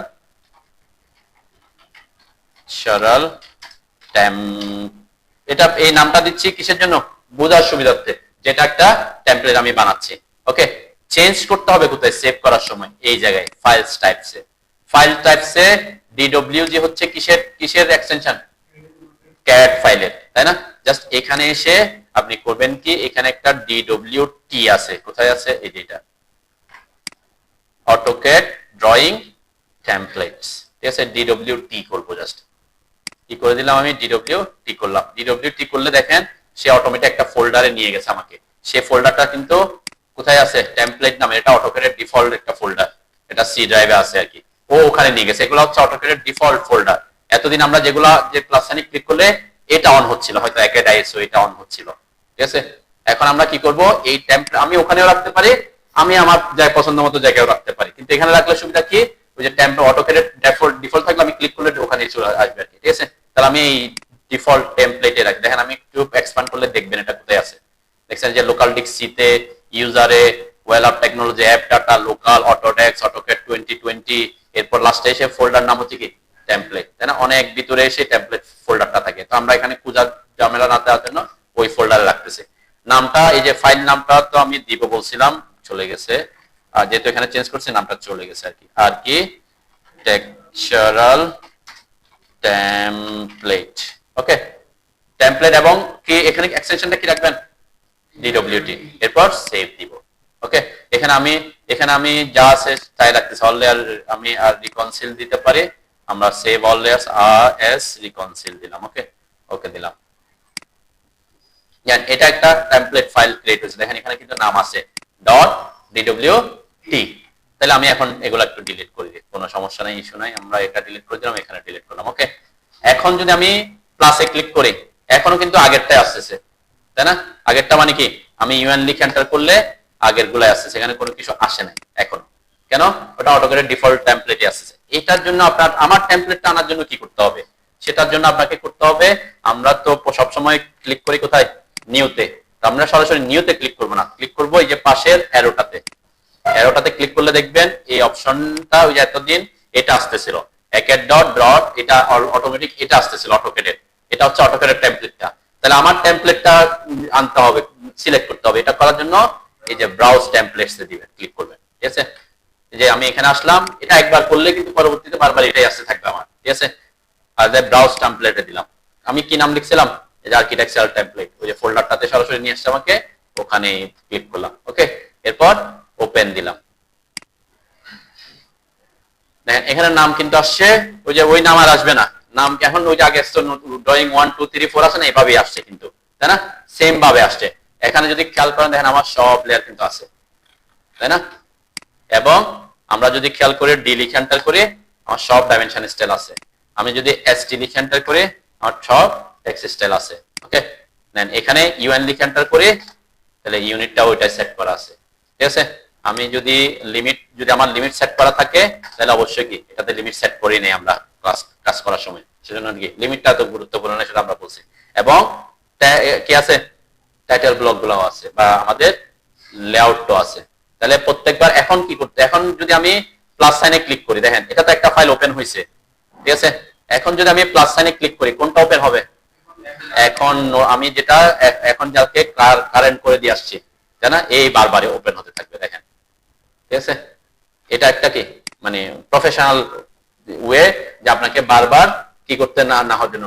অনেক সময় আমরা কি ওইটা করতে ওখান থেকে আনবো আবার ইয়ে করবো ডিলিট করবো, অনেক এটা একটা প্রবলেম থাকতে পারে। তাহলে ভাবে আপনি সবগুলা বানানোর পরে একটাকে টেমপ্লেট বানিয়ে নিতে পারেন। ওকে, এখানে এখন এরকম হইতে পারে যে আপনার এটা তো বারবার এটা চলে আসতেছে, আপনি চাচ্ছেন আবার আগের জায়গায় ফিরে যেতে, মানে আগেরটাতে চলে আসছে, তখন কি করবেন, আবার স্টার্ট মেনুতে আসবেন, এখানে ক্লিক করবেন, এই যে acat.dwt এটাতে ক্লিক করবেন, তাহলে পরবর্তী থেকে আবার সে কি ওইটাই ওপেন করবে। ঠিক আছে, যখন এটা করবেন, নরমালি আমরা তো টেমপ্লেটটা বানাইছি কিসের জন্য, ওইটা আছে যেটা আপনি রাস্টবার যেটা সিলেক্ট করে ঢুকবেন ওটাই আসতে থাকবে। ঠিক আছে, এটা একটা ওয়ে হচ্ছে কি আমি কি একটা ফাইল থেকে আরেকটা ফাইলে লেয়ার কিভাবে নিয়ে আসবেন সেটা দেখাইছিলাম, লেয়ার গুলা দেখাইছিলাম তো মনে হয়, তাই না? লেয়ার স্টেট ম্যানেজার দিয়ে, তাহলে ওটা তো দেখাইছি, তাহলে ঠিক আছে। ওকে, আচ্ছা, আরেকটা জিনিস আপনাদের লাগবে গুরুত্বপূর্ণ, সেটা হচ্ছে কি আমি খুব ছোট ছোট জিনিস দেখাচ্ছি কিন্তু ইফেক্টিভ জিনিস আর কি। আরেকটা হচ্ছে আপনারা কাজ করতেছেন হয়তো একটা প্রজেক্টে কয়েকটা অ্যাপার্টমেন্ট আছে, তাই না? কয়েকটা অ্যাপার্টমেন্ট, প্রত্যেকটা অ্যাপার্টমেন্টের সাইজ কত সেটা আপনাকে দিতে হয় না? একটা প্রজেক্টে বলে না যে এই অ্যাপার্টমেন্টের সাইজ এত, এই অ্যাপার্টমেন্টের সাইজ এত, সেটা কিভাবে দিবেন বা সেটা কিভাবে ডিভাইড করবেন, ঠিক আছে, সেটা একটু দেখাই দিই। সেটা করতে হলে আপনি একটা ট্রিক্স ইউজ করতে পারেন, আমরা এগুলোকে সবগুলোকে আগে অফ করে দিচ্ছি আমি। ঠিক আছে, ওকে, একটু সুবিধার জন্য অফ করলাম আর কি। ঠিক আছে, সাপোজ আমি চাচ্ছি যে আমার এই যে এলাকা যে ইয়াটা পাইছি আমি, এখান থেকে এখানে গিয়ে যত যেভাবে যেভাবে গেছে আমার ইয়াটা, এইভাবে এভাবে আপনি একটা কি করে নেবেন, পলিলাইন ড্র করে নেবেন। কি করবেন, এটা আরো ওয়ে আছে, আমি ওদিকে যাচ্ছি না, এটা সহজ পদ্ধতিতে যাচ্ছি, অন্যদিকে গেলে আরো ক্রিয়া হবে। সবাই এটা করে আর কি, এটা হচ্ছে অটোক্যাডের মাধ্যমে, আমরা ওয়াই কিওয়ার্ডস এর মাধ্যমে আরো ইজিলি করতে পারতাম, আমি আজকে ওদিকে যাচ্ছি না। পলিলাইন নিবেন, দেন কি করবেন, জাস্ট পলিলাইনটা ড্র করে নেবেন। প্রত্যেকে শুরু করতে হবে, সাপোজ আমি চাচ্ছি এই পাঁচটা এনভায়রনমেন্টের মধ্যে, তাই না, স্টেয়ারটাকে আলাদা রাখবো, কমন স্পেসটা আলাদা থাকবে। তাহলে আমি ধরে নিলাম এই অ্যাপার্টমেন্টটা এখান থেকে শুরু হয়ে এখানে আসলো, এরপরে এখানে এটা হচ্ছে ব্যালকনি আছে একটা, তাই না? এই যে ওই যেখানে যেখানে আউটলাইন আছে এই আউটলাইন বরাবর কি করতেছে, আমি একটা পলিলাইন ড্র করে নিচ্ছি। ঠিক আছে, যে এখান থেকে এখানে এক্সট্রা, এখান থেকে এখানে এখানে এইভাবে গিয়ে এইভাবে আসছে সোজা আমার, যদি এখানে ব্যালকনি টালকনি থাকতো ওভাবে ঘুরতাম আর কি। আমি একটু তাড়াতাড়ি এখানে চলে আসলাম, এরপর সোজা এখানে এটা মিড পয়েন্টে চলে আসছে, যেহেতু কি এই মাঝখানটা দুই পাশে ভাগ হবে, মিড বরাবর সোজা এখানে এখানে চলে আসলাম মাঝখানে, এরপর সোজা এই জায়গায় আসলাম এই যে কলামটাতে, এরপরে সোজা এখানে যেখানে এসে শুরু করছিলাম সেখানে এসে শেষ করলাম। ওকে, রাইট ক্লিক করলাম, ক্লোজ দিলাম। ঠিক আছে, দেন এখানে একটা পলিলাইন আমি ড্র করছি, দেখছেন? মানে কি ওই অ্যাপার্টমেন্টটা যেদিকে যেদিকে গেছে, বুঝতেছেন আপনারা? বুঝতেছেন? এটা কিন্তু দরকার লাগবে যখন কাজ করবেন। পলিলাইন ড্র করেছি, অ্যাপার্টমেন্টটা যেভাবে যেভাবে গেছে আউটলাইনটা, স্ল্যাবের আউটলাইন, এখন স্ল্যাব একটা অনেক সময় কি স্ল্যাব বাইরে থাকে, কিন্তু স্ল্যাবের ওই যে কার্নিশটা আমরা অ্যাপার্টমেন্টে হিসাব করবো না, আমাদের ব্যালকনিটা অ্যাপার্টমেন্টের ভিতরে হিসাব করে। ঠিক আছে, যতটুকু ওয়াল আছে ব্যালকনি আছে যেদিকে যতটুকু বের হয়েছে ভাবে একটা পলিলাইন ড্র করে নিছি। ঠিক আছে, এই পলিলাইন থেকে আপনি এই পলিলাইনের মাধ্যমে দুই ভাবে আপনি কি দেখতে পারবেন, এটার এরিয়াটা দেখতে পারেন। একটা হচ্ছে যখন আমাদের প্রপার্টিজ প্যালেট নিয়ে আসে, আমি পিএল লিখে এন্টার করলাম, প্রপার্টিজ প্যালেট এখানে আনলাম, আমি যখন এটাকে সিলেক্ট করলাম পলিলাইনটাকে, পলিলাইনের প্রপার্টিজ যদি দেখেন এখানে কিন্তু একটা অপশন দেখা যাচ্ছে, কোথায়, এই যে এখানে পলিলাইনের এরিয়া কত, মানে ক্লোজ, যেহেতু ক্লোজ বাউন্ডারি করছে তাই না, তাহলে এটা এলাকা শো করতেছে কত 1085 বা আমরা 86 ধরতে পারি। ওকে, এটা একটা পদ্ধতি। আরেকটা হচ্ছে কি, আর একটা কমান্ড আছে, সেটা হচ্ছে লিস্ট। এলআই লিখে যখন এন্টার করবেন, লিস্ট কার লিস্ট টাইপের, এই যে পলিলাইনটার লিস্ট, ঠিক আছে। ক্লিক করলাম, এন্টার দিলাম, এখানে আপনাকে লিস্ট দিবে কত আসছে স্কয়ার ফিট, এই যে এটা, তাই না, ওইটা ওখানে যেটা আসছে এটা একটা কমান্ড, ঠিক আছে। তাহলে আপনি দুইটা ওয়েতে চেক করতে পারতেন, একটা হচ্ছে পলিলাইনটাকে সিলেক্ট করে প্রপার্টিস এসে তার এরিয়াটা চেক করতে পারতেছেন, অথবা আপনি লিস্ট কমান্ডের মাধ্যমে এলআই লিস্ট হচ্ছে এলআই লিস্টের শর্টকাট, এরপর লিস্ট আসার পর অবজেক্ট সিলেক্ট করতে বলে, এখানে আমরা পলিলাইনটাকে সিলেক্ট করবেন, এরপর এন্টার দিবেন, এন্টার দেওয়ার পর এখানে আপনাকে লিস্ট দিবে, এখানে টোটাল সবকিছু কিন্তু ইনফরমেশন দিয়ে দেয় আর কি, ঠিক আছে। আপনি চাইলে ওই লিস্টের এখান থেকে কি চাইলে এগুলাকে কপিও করতে পারবেন, যে আমরা চাইলে এখান থেকে কোনটা, এই যে এটা সবকিছু সিলেক্ট করে আপনি এখানে এত কিছু আমাদের লাগবে না, এই যে ভর্টেক্স মটেক্স হচ্ছে কোন থেকে কোন দিকে গেছে, আমাদের লাগবে কোনটা এতটুকু, তাই না, এই যে এরিয়াটা, ঠিক আছে। আপনি এরিয়াটা এখান থেকে কি করতে পারেন, সিলেক্ট করে কন্ট্রোল সি দিয়ে কপি করতে পারেন, কন্ট্রোল ডি দিয়ে আমি এখানে পেস্ট করলাম, ঠিক আছে। তাহলে এটা একটা দেখাচ্ছে স্কয়ার ইঞ্চিতে, আর একটা হচ্ছে কি স্কয়ার ফিটে, সেটা দুইটাই দেখাচ্ছে আর কি। পারবেন তো নাকি লিস্ট, এটা লিস্ট কমান্ডে আপনি একটা ইয়া করতে পারেন। ওকে, আচ্ছা, আরেকটা শর্টকাট জিনিস দেখাই, এটাও লাগবে, যেটা হচ্ছে আমরা সিঁড়ি স্টেয়ার রুমের যখন কি করছিলাম, স্টেয়ার রুমের যখন সেকশন করছিলাম, এই যে এখানে এসে যখন এটা করছিলাম, তাই না, এটা আমাকে আলাদা করে প্ল্যান থেকে এখান থেকে নিয়ে আসতে হবে বলছিলাম, তাই না। তো এটাকে আপনি ইজিলি একটা প্ল্যান থেকে বের করার একটা কমান্ড আছে, এটা হচ্ছে অটোক্যাডের না, এটা হচ্ছে ওয়াই কিওয়ার্ডস এর। সাপোজ আমার এই এলাকাটা, এই জোনটা আমি এখান থেকে সরাসরি বের করে নিয়ে আসতে চাচ্ছি, ঠিক আছে, কোনো কপি টপিক করা ছাড়া। কি করবেন, এটা কমান্ডটা হচ্ছে কিউজি, কি বলছে শর্টকাট হচ্ছে কিউজি লিখে এন্টার করবেন, এন্টার করার পর বলছে ফার্স্ট পয়েন্ট, যে আমি বললাম এই এলাকা এখান থেকে, এরপর অপোজিট কর্নার কতটুকু আনতে চাচ্ছেন ততটুকু দিবেন। সাপোজ আমার এখানে কলামটাও আনতে চাচ্ছি আমি, তাহলে কলামটাও আনবো, তাই না, যেহেতু কলামটাও আমি ওখানে দেখাবো আর কি, দিলাম। ওকে, দেখেন আমার মাউসের সাথে সাথে সে চলে আসছে। এখন আমি যেখানে এটাকে ডিটেইলিং করতে যাচ্ছি সেখানে এনে ক্লিক করে বসাইলে আপনার এটা চলে আসবে। এরপরে এটাকে সিলেক্ট করে ডিলিট করে দিলাম, বাকিটা আমার থেকে গেল। এখানে যে বাকি যে এক্সট্রা যেগুলো থাকবে, যেমন একটা লাইন দেখা যাচ্ছে, মানে এটা কি আমার এখান থেকে আসছে, এখানে কি লাইনটা এখানে আছে কিনা, নাইলে আপনার এখানে নাই, ওই যে আমরা যতটুকু এলাকা সেট করছি সেটা আসছে আর কি। এখানে আপনি এটাকে এক্সপ্লোর করে নিতে পারেন, ঠিক আছে। এক্সপ্লোর করে নিলে এই টেক্সট ম্যাক্স এগুলো চলে গেছে হচ্ছে অন্য কারণে।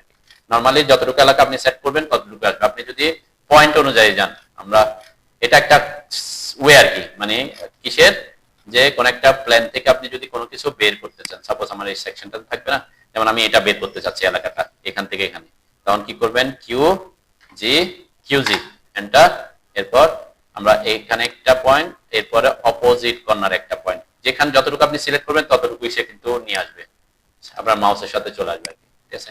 যেমন যতটুকু কাট করছে ততটুকু এখানে চলে আসবে, ঠিক আছে। এটা একটা আপনার ওয়ে হতে পারে, মানে ইয়াকে কোনো কিছুকে বের করে নিয়ে আসার জন্য।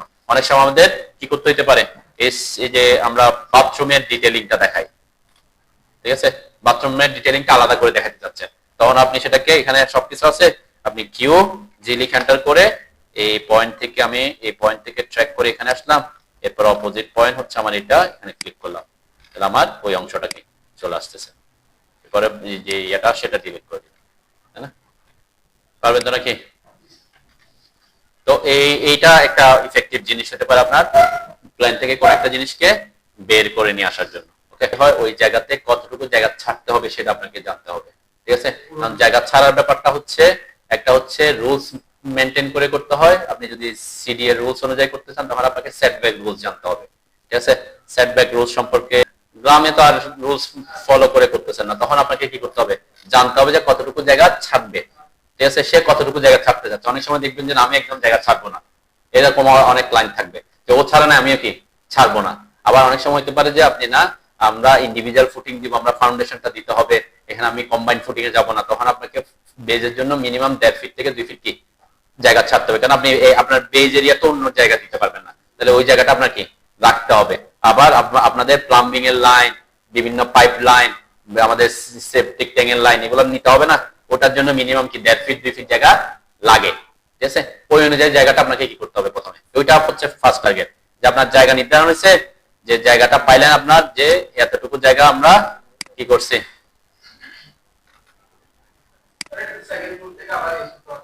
হ্যাঁ, ওইখানে কতটুকু আমি একটা প্ল্যান দেখাই আপনাদেরকে। এখানে এই যে এটা একটা প্রজেক্টের, যেমন এখানে আপনার গ্রাউন্ড ফ্লোর একটা আছে, ফার্স্ট ফ্লোর একটা আছে, তাই না? তাহলে গ্রাউন্ড ফ্লোরে আমরা জায়গা ছাড়তে হবে কতটুকু ম্যান্ডেটরি, সেটা হচ্ছে গ্রাউন্ড ফ্লোরে। আর কেন, ওই যে যেমন এখানে আমরা কি করছি, এই যে তার বাউন্ডারি থেকে কতটুকু জায়গা ছাড়তে হবে সেই জিনিসটা আমরা আগে চারদিকে আমরা একটা মেনটেন করছি। দেখেন এখানে 2 ফিট জায়গা আমরা ছেড়ে দিছি, এ পাশেও 2 ফিট, কলামের যে এই পাশেও 2 ফিট জায়গা ছাড়ছি, এ পাশেও যদি থাকে আর কি, যদি রুলস মেনটেন না করেন তখন আপনাকে এইটাই করতে হবে, তাই না? এদিকেও 2 ফিট জায়গা মতো ছাড়ছে, সব দিকে কি 2 ফিট মতো জায়গা, তার থেকে আগে ক্লায়েন্ট থেকে কিনা হয়েছে যে আপনি কতটুকু জায়গা ছাড়তে চান, তাহলে সে বলছে আমার 2 ফিট জায়গা কি ছাড়লে সমস্যা নেই, আমরা এখানে 2 ফিট 2 ফিট সব দিকে ছাড়ছি। তার সামনের দিকে একটা রোড আছে আর কি, তো এখানে অ্যাকচুয়ালি এই যে এটা হচ্ছে তার বাউন্ডারি, দেখছেন এখানে আমরা কোনো জায়গা ছাড়ি নাই, কেন ফ্রন্টে একটা রোড আছে, এখানে সে দোকান করছে, দোকানটা যাতে রোডের সাথেই থাকে, এখানে কোনো জায়গা ছাড়া না, এখানে গার্ডিং টার্ডিং করবে। অ্যাকচুয়ালি কলামটা কোথায় আছে, মেইন স্ট্রাকচার কিন্তু ভিতরে আছে, ওই যে 2 ফিট ভিতরে আছে, বাকি আপনি কতটুকু নিচ্ছেন সেটা কিসের উপর নির্ভর করতেছে। এবং উপরে গিয়ে কি আমরা সেম জায়গায় রাখছি, এখানে তো 2 ফিট ছাড়ছি, এখানে এসে দেখেন এই যে আমাদের উপরে গিয়ে একদম বাউন্ডারির যে লাইন সে পর্যন্ত আমরা কি ওয়ালটা নিয়ে আসছি, তাই না? এটা হচ্ছে আমরা কি এখানে একটা ক্যাবিনেট টাইপের করছে, ওয়াল ক্যাবিনেট আর কি, এটা একটা বেডরুমের মধ্যে কি করছে, একটা ওয়াল ক্যাবিনেট করছে। তাহলে যে 2 ফিট জায়গা যেটা ছাড়ছি এটা নিয়ে নিছে, আবার এই যে জায়গাটা ফাঁকা রাখছে এটা হচ্ছে আমার কি জানালা আছে, তাহলে জানালা আলো বাতাস আসার জন্য তো কিছু জায়গা বসে, মানে আমরা একেবারে ওখানে তো যেতে পারতেছি না, এখন যখন সে এইদিকে করে ফেলবে তখন এখানে কি এই জানালাগুলো ব্লক হয়ে যাচ্ছে, তাই না? সেটা আমরা আর নিতে পারতেছি না। এখানেও ঠিক সেম, দেখেন ব্যালকনি যে কলাম এখানে, কিন্তু ব্যালকনি কোথায় নিয়ে আসছি, তার আউটারে নিয়ে আসছি, মানে এখানে গ্রামের ক্ষেত্রে এটা কিনে ছাড়ার দরকার নাই। শহরে ওটা কি কিছু ইস্যু আছে যে আপনি কি ব্যালকনি তারপরে কিচেনের কিছু অংশ আপনি বাইর করতে পারবেন ম্যান্ডেটরিলি, কিন্তু নিচে যে জায়গাটা ছাড়বেন সেই জায়গাটা কি থাকতে হবে, ছাড়াই থাকতে হবে। এটা আমি একদিন দেখাইছিলাম। পার্কিং এর ক্ষেত্রে অনেক সময় এটা থাকে যে আপনি ছাড়ছেন হয়তো এখানে ওয়ালটা এখানে দিয়েছেন, তো পার্কিং এর ক্ষেত্রে ইস্যু না, কেন এটা ওপেনই থাকে, পার্কিংটা আর আপনি মেন স্ট্রাকচারে ঢুকাচ্ছেন না, ওপেন থাকে দেখে এখানে কি এটা পুরাটা নিতে পারে, কিন্তু এটা তো আলটিমেটলি ওপেন থাকে। আবার সিরিয়াল রুলস বলছে কি যতটুকু জায়গা আপনি ছাড়ছেন তার 50% জায়গা আনপেভ থাকতে হয়। আনপেভ মানে কি কংক্রিটিং করে দিতে পারবেন না, বৃষ্টির পানি পড়লে যাতে কি হয়, এগুলো কিন্তু রুলস এর ব্যাপার। কিন্তু আমাদের দেশে কি করে, সব কি করে দেয় একদম ওখানে নিয়ে যায় মেনটেন হয় না, কিন্তু জায়গা যেটা ছাড়তে হয় সেটা ছাড়তে হবে, না ছাড়লে কি করে দিবে তারা এসে ভেঙে দেয়। এখন তো চিটাঙ্গে না হলে ঢাকায় এখন অনেকটুকু অনেকটা মেনটেন করতেছে, ঠিক আছে? তো এগুলা রুলস জানতে হবে তখন আপনাকে, যে একটা জায়গা যখন আপনি রুলস অনুযায়ী করবেন, এখন রুলস এর মধ্যে আবার অনেক ব্যাপার আছে, ঠিক আছে? রুলস এর মধ্যে একটা হচ্ছে সেটব্যাক রুলস, আর একটা হচ্ছে কি বলছিলাম যে সেটব্যাক হচ্ছে এটা ওই ইমারতের উচ্চতা 10 তলা পর্যন্ত হইলে, এটা কিন্তু এক এক জায়গায় এক এক রকম আছে, সিডিএ তে, পৌরসভাতে, ড্যাপে, ঢাকায় এটার ইয়েটা, কিন্তু নরমালি ম্যাক্সিমাম এটা এখন মোটামুটি কাছাকাছি থাকে। 2 কাঠা বা তার নিচে হইলে সামনে কতটুকু জায়গা, 1, এটা বাউন্ডারি থেকে সামনে আপনাকে 1.5 মিটার, ফিট না মিটার, এটা মিটারে, ঠিক আছে? মিটারে। আর পিছনে আর পাশে এই এতটুকু জায়গা ছাড়তে হবে। এটার ক্ষেত্রে আরেকটা রুলস আছে, সেটা হচ্ছে রাস্তা যেটা থাকবে, রাস্তার সেন্টার থেকে 4.5 মিটার, তাহলে যেটা বড় হবে সেটা দিতে হবে, ঠিক আছে? রাস্তা যদি আপনার এখানে 6 মিটার হয়, সাধারণত 18 আর 20 ফিটের রাস্তা বলে, দেখবেন এখানে যদি লেখা থাকে যে 20 ফিটের রাস্তা, এরকম কিছু লেখা থাকবে, বিধিতে লেখা থাকবে যে রাস্তা যদি 20 ফিট হয়, এই যে এখানে রাস্তার প্রস্থ যাহাই থাকুক না কেন বিদ্যমান রাস্তার কেন্দ্র হইতে 4.5 মিটার, তাহলে এটা যদি 20 ফিট হয় বা 6 মিটার হয়, তখন রাস্তার সেন্টার থেকে এখানে কয় মিটার হয়, 3 মিটার, বাউন্ডারি থেকে 1.5, তাহলে কত হয় 4.5। এটা কিন্তু 1.5 আর 4.5 তখন কি হয়ে যায়, সেম হয়। রাস্তা কিন্তু সিডিএম এর ক্ষেত্রে মিনিমাম রাস্তার কথা বলে 20 ফিট বা 6 মিটার, এটা হচ্ছে মিনিমাম। এখন আপনার রাস্তা হয়ে গেছে, আপনার প্রজেক্টের সামনে রাস্তা হয়ে গেছে 12 ফিটের, তাই না? তখন 12 ফিট হলে আপনি এখানে পাচ্ছেন কয় মিটার, 12 ফিট মানে হয়তো কয় মিটার হয়, 2.5 মিটার বা এরকম সামথিং, তাই না? ওইরকম, তাহলে 2.5 মিটার আর এদিকে 1.5, কত হচ্ছে 4 মিটার হচ্ছে, তাহলে 4, তখন ওটা ওটা ওটা হইলে হবে না, তখন আপনাকে এখান থেকে 4.5 যেতে হবে, মানে এখান থেকে আর 2 ফিট ছাড়তে হবে, 2.5 ফিট ছাড়তে হবে এরকম। মানে টোটাল হচ্ছে কোনটা, বাউন্ডারি থেকে 1.5 ফিট অথবা সেন্টার থেকে 4.5 মিটার, যেটা বড় হয় সেটা, যেটা বড় হয়, এই যে যেটা বড় হয়, অধিক যাহা অধিক রাস্তার ভবিষ্যৎ বর্ধিকরণের জন্য প্রয়োজনীয় জমি বাদ দিয়া যাহার চাইতে কম দূরত্ব ইমারত করা যাবে না। ঠিক আছে, তার মানে এটা হচ্ছে কিসের ক্ষেত্রে, রুলস এর ক্ষেত্রে, যে আপনার সামনের ক্ষেত্রে বাউন্ডারি থেকে 1.5 অথবা রাস্তা সেন্টার থেকে 4.5 ছাড়তে হবে, যেটা বড় হয় সেটা ছাড়তে হবে, আর পাশে পাশে পিছনে এইগুলা, আর ইমারত 10 তলার বেশি হইলে এটা ফলো করতে হবে। ঠিক আছে, 10 তলার মধ্যে বিভিন্ন জায়গার জন্য কি বিভিন্ন জায়গার পরিমাণ অনুযায়ী এটা কম বেশি আছে। ঠিক আছে, আর মাঝখানের ফ্রন্টের ব্যাপারে সব প্লটের ক্ষেত্রে কি সেম, হ্যাঁ সব ফ্রন্টের ক্ষেত্রে সব প্লটে সেম, কিন্তু জায়গা একটু ছোট হইলে সামনে পিছনে পিছনে একটু জায়গা বা সামনে পাশে একটু জায়গা আপনি কম ছাড়তে পারেন, কিন্তু যত জায়গা বা জায়গার সাইজ বাড়তেছে তত এটার পরিমাণও কি বাড়তেছে। এটা হচ্ছে সেটব্যাক রুলস বলে। আরেকটা রুলস বলছিলাম কি, এই যে ম্যান্ডেটরি ওপেন স্পেস যেটা বলছিলাম, এই যে যেটা বলছে, যে দেখছেন আমি যেটা বলছি এটা লেখাটা আছে, যে যতটুকু আমার ওপেন স্পেস থাকবে তার 50% ফিনিশড গ্রাউন্ড লেভেল হইতে 4 মিটার প্লেন পর্যন্ত কি আনপেভ থাকতে হবে। পেভ থাকবে 50%, আনপেভ থাকবে কয় পার্সেন্ট, আনপেভ মানে আপনি এটাকে কি করে দিতে পারবেন না, মানে কোনো কিছু দিয়ে ঢেকে দিতে পারবেন না। ঠিক আছে, ওটার মধ্যে ওই যে আপনি কিছু জিনিস নিতে পারবেন যেটা ছেড়ে দিবেন, কি কি জিনিস, পার্কিং বা নিরাপত্তা বুথ, যে আমাদের সিকিউরিটি গার্ডের এই সেগুলো আপনি বানাইতে পারেন। সিকিউরিটি গার্ডটা আপনার সামনের দিকে বের করে না, হ্যাঁ বাউন্ডারির সাথে করে, ওটার ব্যাপারে কোনো বাধা নেই, কেন আপনি ওটা বানাইতে পারবেন বলছে সে। ঠিক আছে, এই জন্য সিকিউরিটি, কিন্তু আপনি যদি ওখানে কি করে দেন, দোকান করে দিচ্ছেন, তাহলে ভাঙ্গা দিবে। আপনি ওখানে সিকিউরিটি গার্ডের থাকার জন্য ব্যবস্থা করে দিচ্ছেন, তাইলে কি করে দিবে, ভেঙ্গে দিবে। ঠিক আছে, এই জিনিসগুলো হইলে ভাঙবে না। ঠিক আছে,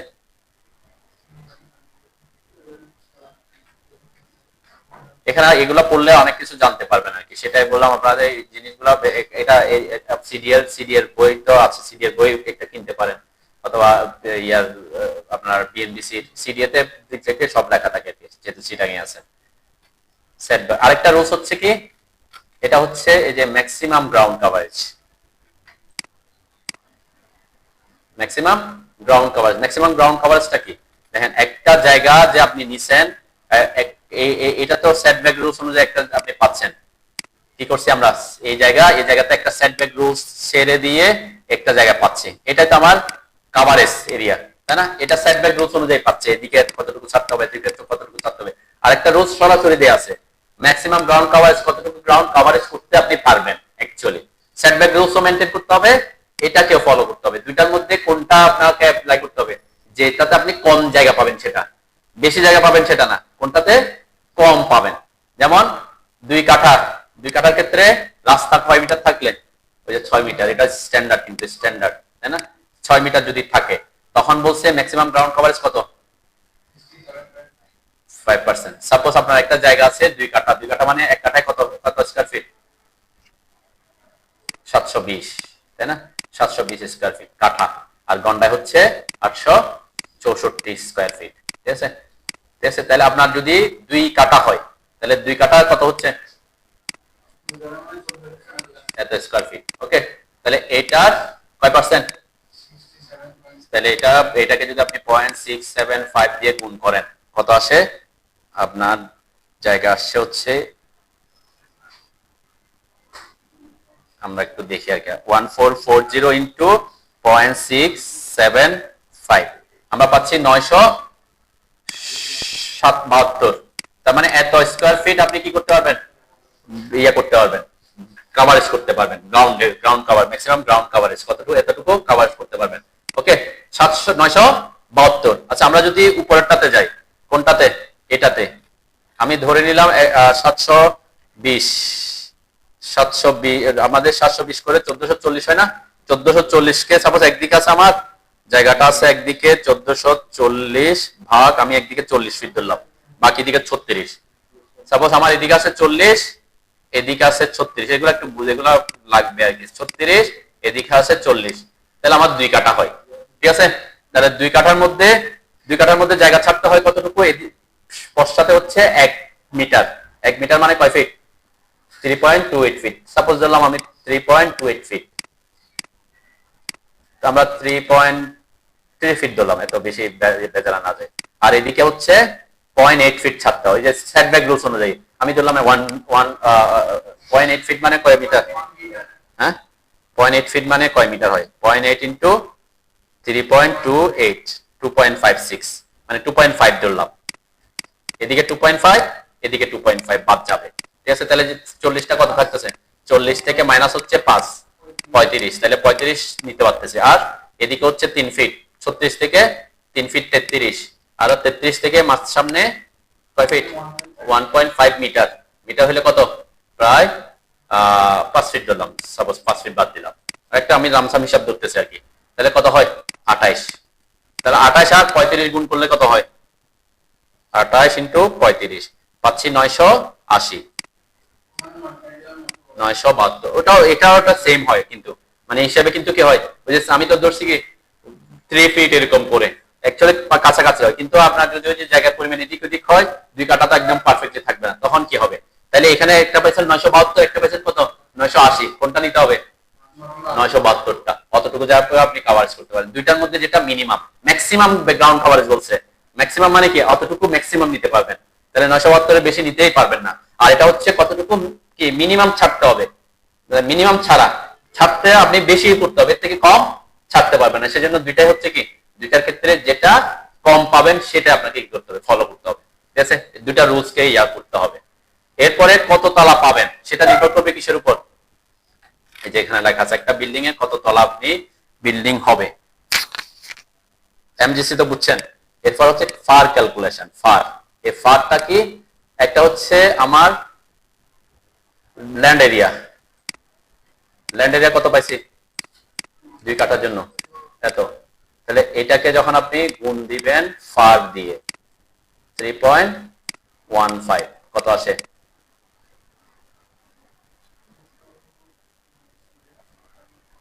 মানে ফার দিয়ে কাকে গুণ দিচ্ছি? ল্যান্ড এরিয়াকে, যতটুকু আপনার জায়গা, টোটাল জায়গা যত, কত? 4536 স্কয়ার ফিট হচ্ছে আপনার টোটাল ফ্লোর এরিয়া। এটাকে বলে টোটাল ফ্লোর এরিয়া। আপনি কতটুকু ফ্লোর এরিয়া পাবেন, ঠিক আছে? এখন আমরা একটা ফ্লোরের এরিয়া কত পাইছিলাম? Maximum ground coverage 972। এই যে এটাকে 972 দিয়ে ভাগ দেন,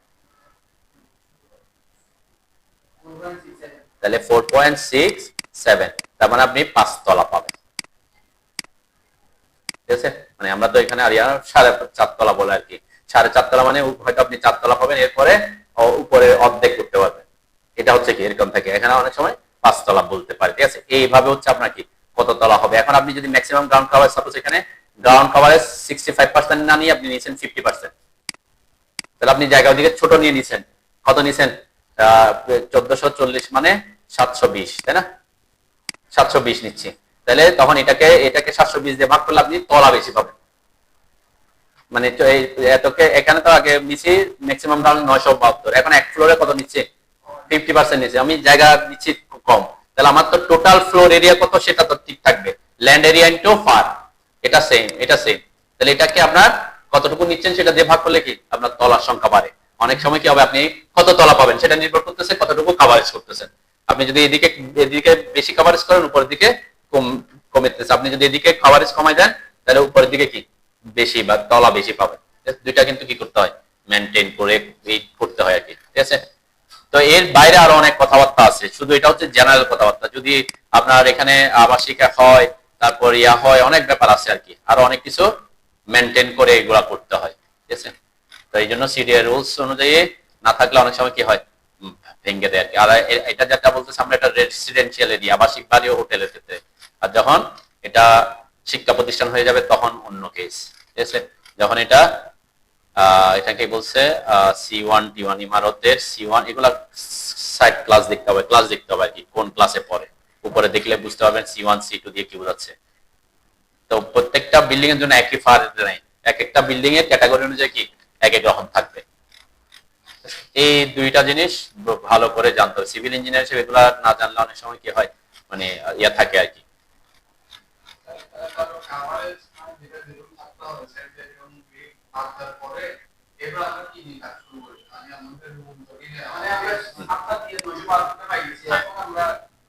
আচ্ছা এখন আপনি বলছেন আমাদের দেশের স্ট্যান্ডার্ডে আমাদের 2 বেডের হইলে 2টা বেড থাকবে, একটা মাস্টার বেড একটা গ্যাস বেড থাকে, তাই না? এটা এটা একটা স্ট্যান্ডার্ড। আর এটা হচ্ছে 2টা মাস্টার বেড একটা গ্যাস বেড থাকে। 2টা মাস্টার বেড বলতে 2টা অ্যাটাচ বাথ থাকবে আর কি, তাই না? আপনার এখন এই কয়টা কি কি জিনিস থাকবে এটা জানতে হবে। হ্যাঁ, 3 বিএইচকে মানে হচ্ছে 3 বেডের আর কি, ঠিক আছে? 3 বিএইচকে 2 বিএইচকে 3 বেড অ্যাপার্টমেন্ট আর কি। তো 3 বিএইচকে 3টা বেড থাকবে, ঠিক আছে? তো বিএইচকে দিয়ে কি বোঝায়, মানে বি দিয়ে বেড বোঝায়, এটা তো অবশ্যই। একটা হল থাকবে একটা কিচেন থাকবে। এইচ দিয়ে হল বোঝাচ্ছে, লিভিং এরিয়া বোঝাচ্ছে, কে দিয়ে কিচেন বোঝাচ্ছে আর কি, ঠিক আছে? মানে ড্রয়িং রুম, এখানে আমরা সাধারণত ড্রয়িং বলি না, লিভিং বলে আর কি, লিভিং এরিয়া বলে আর কি। ড্রয়িং রুম তো এটা ইয়ে না, লিভিং এরিয়া। কারণ লিভিং এরিয়া আবার দুইটা হইতে পারে, একটা হচ্ছে জেনারেল লিভিং এরিয়া আর একটা হচ্ছে ফ্যামিলি লিভিং এরিয়া। এখন ডিভাইড করি আমরা, যেমন আমার এই প্ল্যানে দেখবেন আছে যে এখানে যদি খেয়াল করেন এই যে লিভিং এরিয়া বলছে, তাই না? লিভিং এরিয়া মানে যেখানে সাধারণত কি আমাদের গেস্টটা শেষে যেখানে বসে থাকে আমরা, যেটাকে আমরা ড্রয়িং রুম বলি, কিন্তু অ্যাকচুয়ালি এটাকে লিভিং এরিয়াতে লিভিং শব্দটাই হচ্ছে কি ইউজ হয় আর কি। আবার যে ফ্যামিলি লিভিং এর রুম বলছে, এটা হচ্ছে ডুপ্লেক্স বিল্ডিং, উপরে গিয়ে মানে এটা গ্রাউন্ড ফ্লোরে লিভিং এরিয়া বলছে, উপরে গিয়ে ফ্যামিলি মানে উপরে সব বেডরুম, কিন্তু এই প্রজেক্টে আমরা কি করছি সব বেডরুম ডুপ্লেক্সে যেত, গ্রাউন্ড ফ্লোর এবং ফার্স্ট ফ্লোর মিলে একটা ডুপ্লেক্স, তাহলে এটা ফ্যামিলি লিভিং বলছে, যেখানে এসে বসবে, সোফা টোফা থাকবে, এটা টিভি থাকতে পারে, সোফা থাকতে পারে, ঠিক আছে? আর এখন এর মধ্যে এই যে কতটুকু জায়গা আপনি 972 পাইছেন, এটার মধ্যে এখন একটা অ্যাপার্টমেন্ট হবে কিনা 2টা অ্যাপার্টমেন্ট হবে এটা আপনাকে বুঝতে হবে। এখন একটা বিল্ডিং যখন আপনি করবেন, আমি একটা চার্ট দিয়েছিলাম আপনাদের যে একটা স্ট্যান্ডার্ড সাইজ আপনাকে অবশ্যই মেনটেন করতে হবে। কিসের ক্ষেত্রে? আপনাদের আমি একটা চার্ট দিয়েছিলাম মনে হয়, এটা কি 36 বা 37 এ দিছি, খুব রিসেন্ট হইলে দেখে দেওয়ার কথা।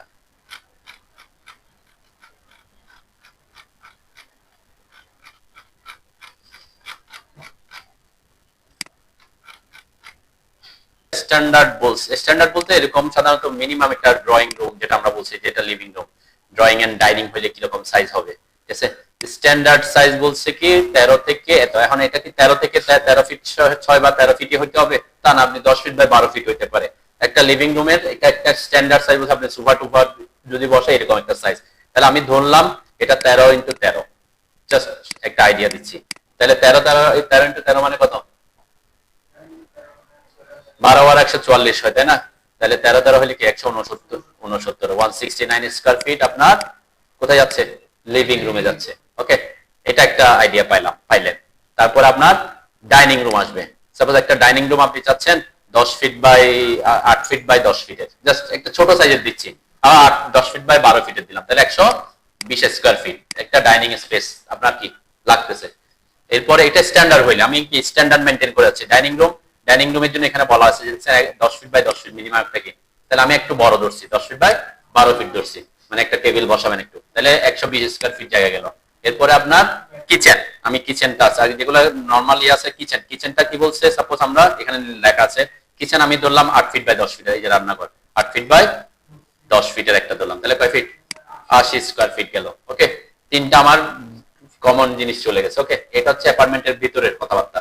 এরপরে আপনি কয়টা বেড দিতে পারবেন, তাই না? এটা একটা কথা। এখন একটা বেড, সাপোজ এই বেডরুমের স্ট্যান্ডার্ড সাইজ বলছে আমরা 10 ফিট বাই 13 ফিট ধরতেছি, ঠিক আছে? তাহলে কত ফিট? 130 ইন্টু 2, আমরা 2 ধরতেছি আপাতত 2, তাহলে কত আসতেছে? 260, তাই না? এটা 260 আসতেছে, 260 লিখলাম। ওকে, এটা বাদ দিলাম। তাহলে আর কি থাকতেছে? এরপর আপনার ওয়াশরুম থাকতেছে। ওয়াশরুম আমরা একটা অ্যাটাচ একটা ইয়ে ধরলাম, তাহলে ওয়াশরুম আমরা যদি 8 ফিট বাই 4 ফিটও ধরি তাহলে 32, তাহলে 30 করে ধরতেছে, দুইটাতে 60। ওকে, 60 ধরলাম, তাহলে টোটাল করলে কত আসে এখন দেখেন? 606, 6, 6, 8, 9, এটা হচ্ছে আপনার 2 বিএইচকে এর জন্য কি লাগতেছে, ঠিক আছে? আমরা পাইছি কত? 972। একটা স্টেয়ার রুমের জন্য কত লাগতেছে, তাই না? স্টেয়ার রুম আমাদের ছিল কি, আমরা যদি ওইদিকে যাই 8 ফিট বা 7 ফিট ইন্টু 16 ফিট এরকম একটা জায়গা লাগবে, ঠিক আছে? এরকম একটা, যেমন সিঁড়ি করা এখানে আছে দেখেন, এই যে একটা হচ্ছে minimum size 7 feet by 16 feet, ঠিক আছে? তাহলে 7 ইন্টু 16 কত আসে?